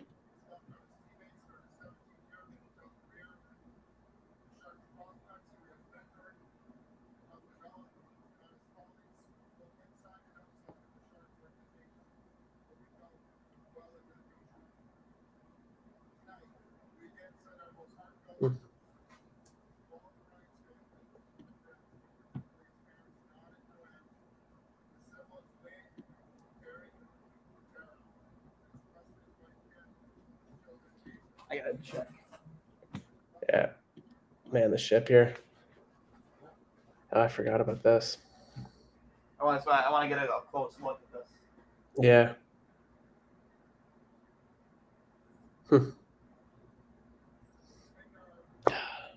Sad.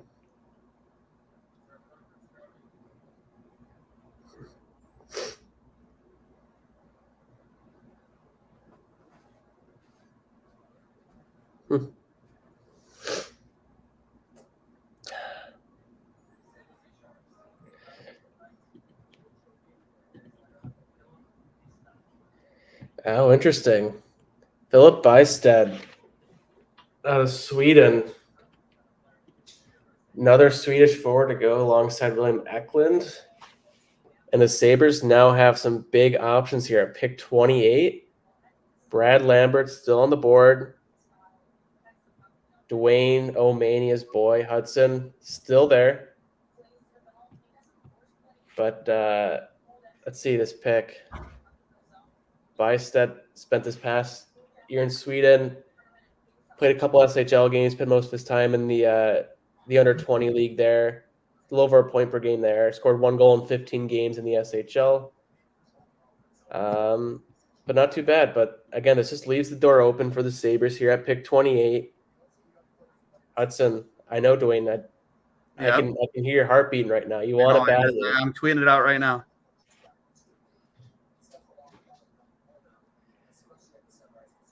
Come on, Kevin.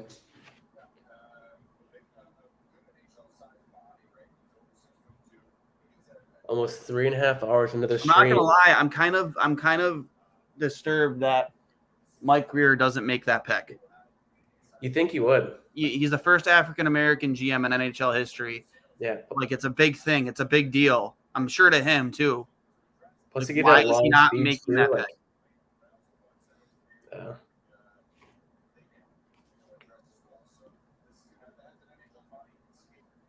He's 6'4". He's a tree.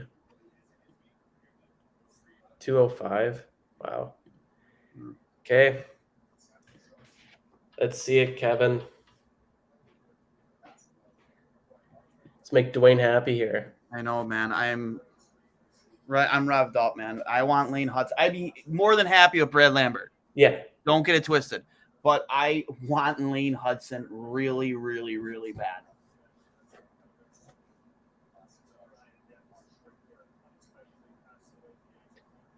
Wow.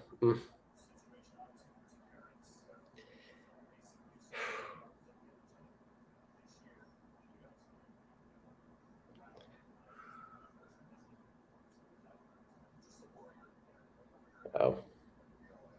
Sad, man.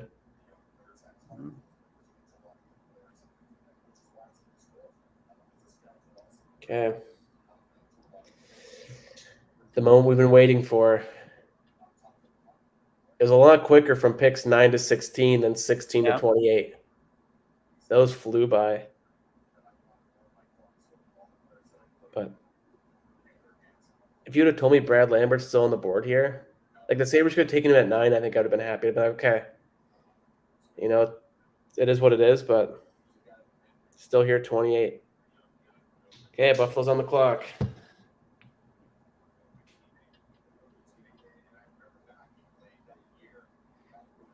Hopefully they don't haunt you, Duane, and take another development program defenseman.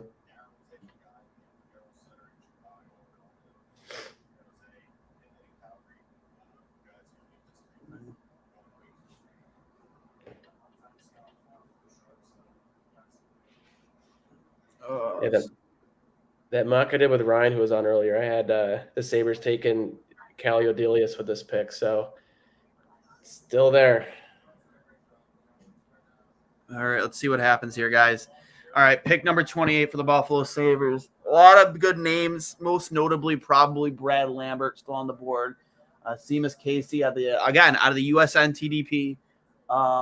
Lane Hudson ranked 3rd best available, also out of the USN TDP. I know. I just again, either any of those 3 guys is fine with me. But yeah, if you're asking me who I want, we already know. I want Lane Hudson. The kid to me is just unbelievable. Mm-hmm. And somebody made a good point on a tweet I put out. I was like, listen, you know, like maybe Buffalo can snag him in the second in fear that some GMs are afraid to spend a first on a defenseman of his size. Understandable. 100% understand that. But like, if you like the guy, just go get him. Just go get him. Yeah. I just love this kid. Yeah. Absolutely love this kid. Number 1 fan. I'm a huge Lane Hudson guy. Obviously. Pick is in. Bucks family plan Pick is gives in. you an up to Pick 5. is in. I got the Lane Hudson highlights on tap here. So we'll see what happens.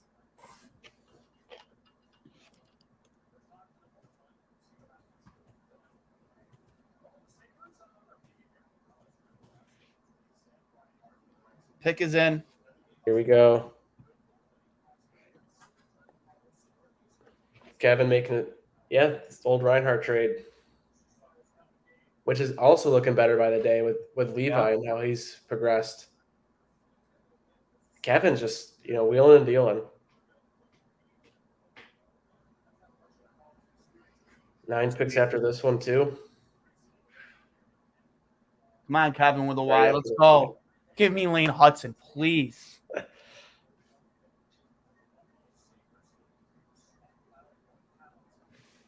Give me Lane Hudson. He's up there. Give me Lane Hudson. Never seen you like this before. Oh, come on. Here we go. Come on, Kevin.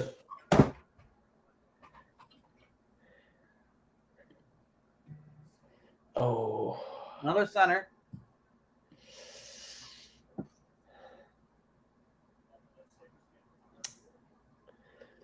It's not interesting. Off the board a little bit there. Yeah. Hey, Kevin likes to go off the board a little bit. Interesting.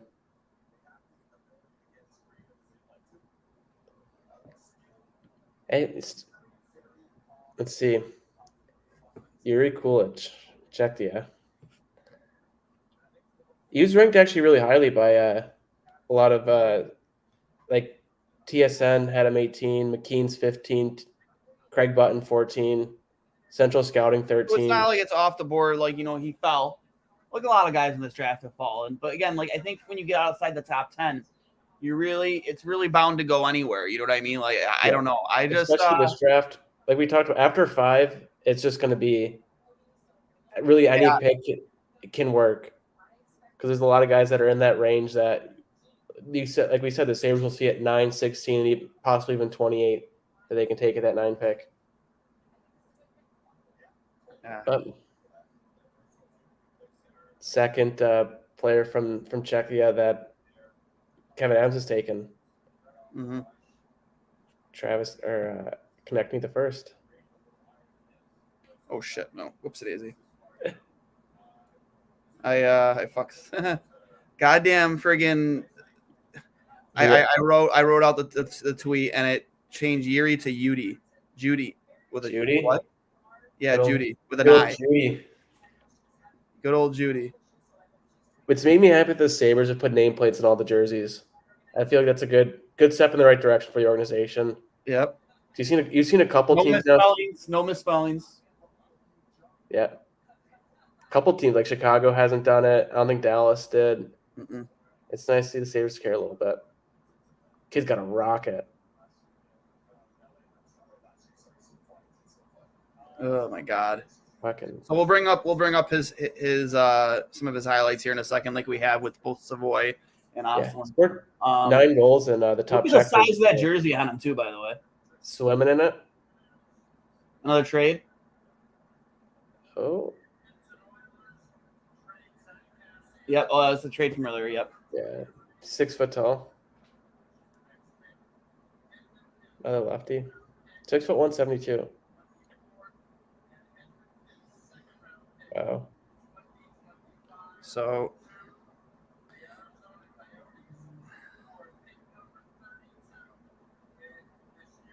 happy for Kevin. It did it again. Son of a God, no.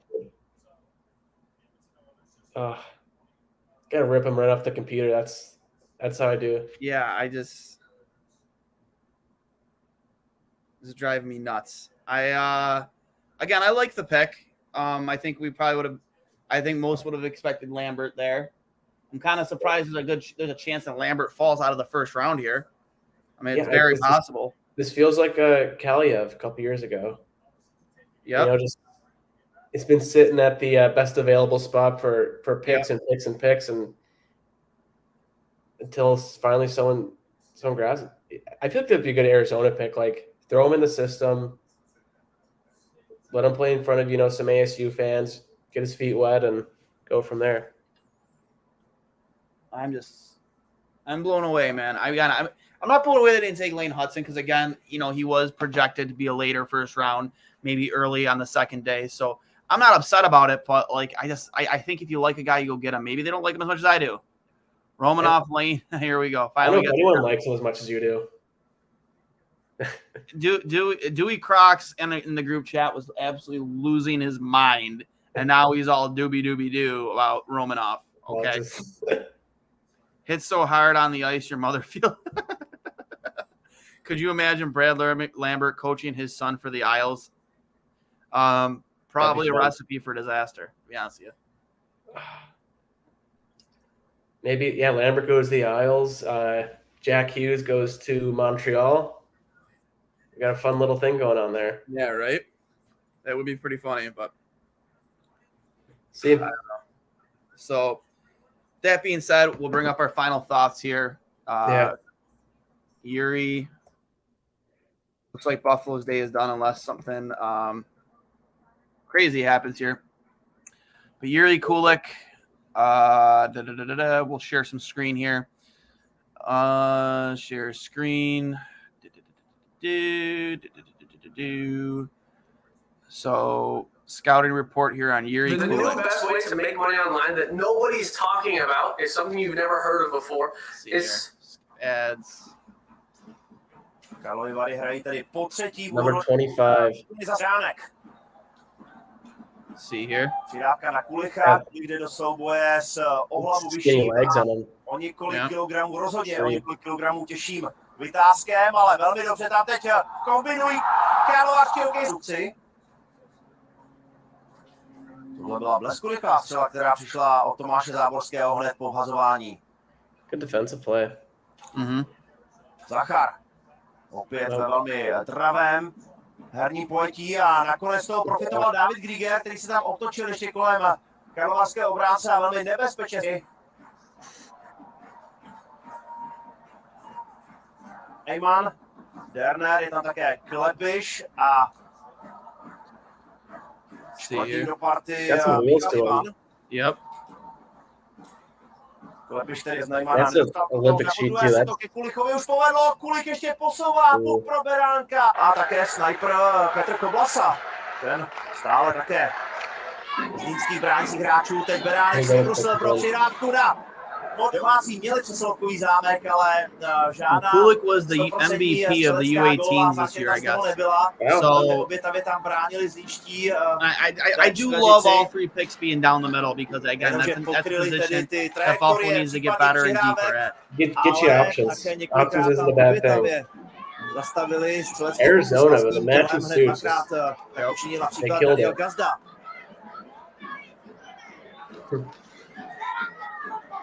See here, take here. Kulik. Yeah.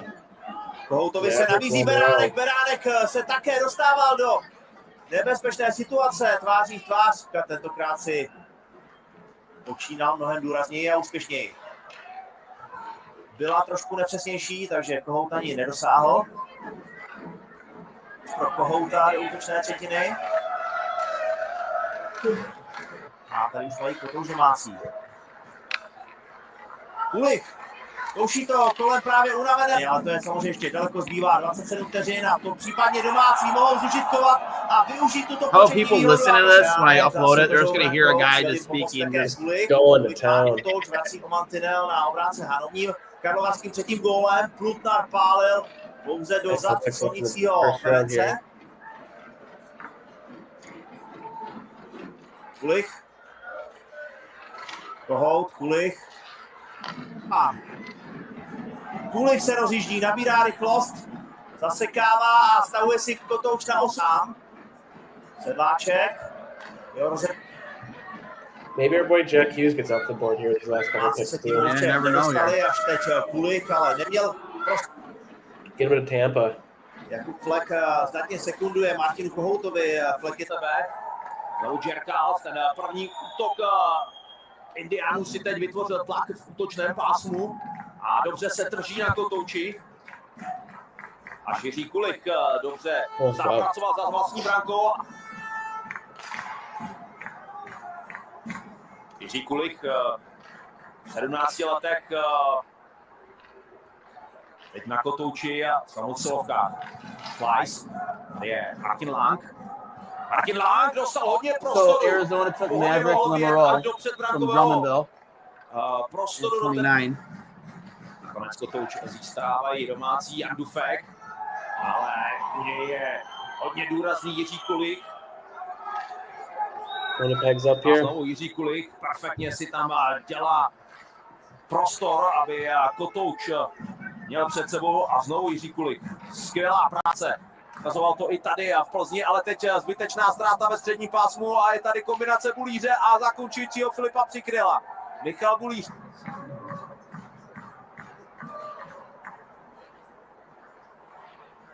One second here. Startuje Jiří Kulich. Jiří Kulich, dobrá klička. Jiří Kulich převede. Výborné vedení kotouče. Good release. Jiří Kulich. Ale s velkým přehledem. Zablokovat. Tady je Kulich, který ukazuje velikánskou travost. Check out this verbo. So, Michael, they're your cousins. pretty creative. I like it. Like you mentioned earlier, I like his release. Looks like a good top 9 forward for the Sabres. Like, kind of brings that speed, but in a controlled way. You know, good on the wall, good with the puck, and can put the puck in the back of the net when he's found open there. I think that, you know, I said at the start of this, I want to see Buffalo get deeper down the middle, and that's what they did. So how can I be upset? You know, like, I'm not. Like they did. I think this is a good draft. Yeah, he was the MVP of the U18s. You know, again, good breakaway speed, skilled stick handler, good finishing shot, and like you said, he protects the puck well. And even though he's not big, he plays big, right? He plays like outside of his own frame. Exactly. He moves so well, and it seemed to work hard too, especially in those D zone clips. Worked hard. And that's something that the Sabres would need, is a guy that, you know, like a Dylan Cousins-esque, can work hard in his own zone and produce points once in a while when called upon. That'd be a good pick. Yeah, I like it. I just not that sexy pick of Hudson, you know. Yeah, I hope he's there on day 2. I hope he doesn't get picked here at the end of the first, and I hope Kevin just really. I think Kevin's good down the middle, right? I think you might go defense with that first pick. I think we're going on centers now. But I don't know. But again, you know, we've been on here for what, like. You've been on for almost 4 hours here. 4 hours. We spent a lot of time together. But that did not seem like 4 hours. I think picks 16 through 28 were a little bit longer, but yeah. I mean, we started. It took probably 20 minutes by the time we got going till the first pick, and then it was crazy from that point on. Hey, like Isles needed that puck moving D-man more than anything. Romanoff only a -9 on that dog shit Habs team. He's gonna be a stud, hopefully. So it looks like Dewey Crocs has come around to Romanoff playing on the island next year. So I like that decor for Dewey. Good for him. He gets, you know, they lose Devin Taves and they get Romanoff. I mean, it depends on how you judge that. One's a Stanley Cup champion, the other one isn't. So, but with that being said, again, Jets on the board per the Rangers Andrew Kopp trade. I got nothing else for tonight. Like I said, I'm happy. I'm happy with what Buffalo did. They got deep down the middle. I would expect them to either address. Lambert's off the board. Winnipeg. Good. So we'll see what happens here. Hopefully Lane Hudson is still there day 2 for my boy Kevin Adams to scoop him up. An absolute steal, if you ask me, at wherever he goes, because I think you know he is absolutely a first round player and a huge sleeper, if you ask me. So, Carson, you got anything else? Yeah, I mean, with these last couple of picks, if Lane Hudson's still on the board, everyone send your thoughts and prayers to Duane, who won't be able to sleep tonight, just thinking about what Kevin can do to pick him up. But Please get him. Please get him. This has been fun, those first five picks, like seeing Wright slide down, all that stuff, and it was exciting. Like I said it earlier, I'm still sweating from that time. It was exciting, fun time. I'm glad we're able to do this. Hopefully, the Sabres can build upon that tomorrow and add some key pieces here. Yeah. So, but I'll probably rip out I'll hang up and listen sometime tomorrow, guys, to give you my recap. Hopefully have a few guests on with me too. Carson, if you're available, you can join as well. Yeah. You've been a part of this journey with me since pretty much the beginning of this stream. So yeah, we've been going strong here. We have been. If this was the NFL draft, it'd be going till like 2:00 in the morning. So yeah. But again, man, I got nothing else. I'm happy with Savoy, Oslin, and Kulik. Deeper down the middle, you address a concern and you build the pipeline, right, at the most important position outside of your nuts. So with that being said, guys, I'll hang up and listen. Carson, looks like you need to get to bed. I've watched a lot of highlights today. Put your hair net up a little bit. Protect the hair as I would. Hey, I get to keep it now. My trustometer and Kevin Adams is at an all-time high. So trustometer at an all-time high. I love it. That being said, guys, brought to you by Outlet Liquor, the place to buy a case. Tampa Bay is on the clock, and I'll hang up and listen. Thanks for sticking here with us, for those who have, for almost four friggin' hours, and we will talk to you guys tomorrow. Yeah, thank you guys.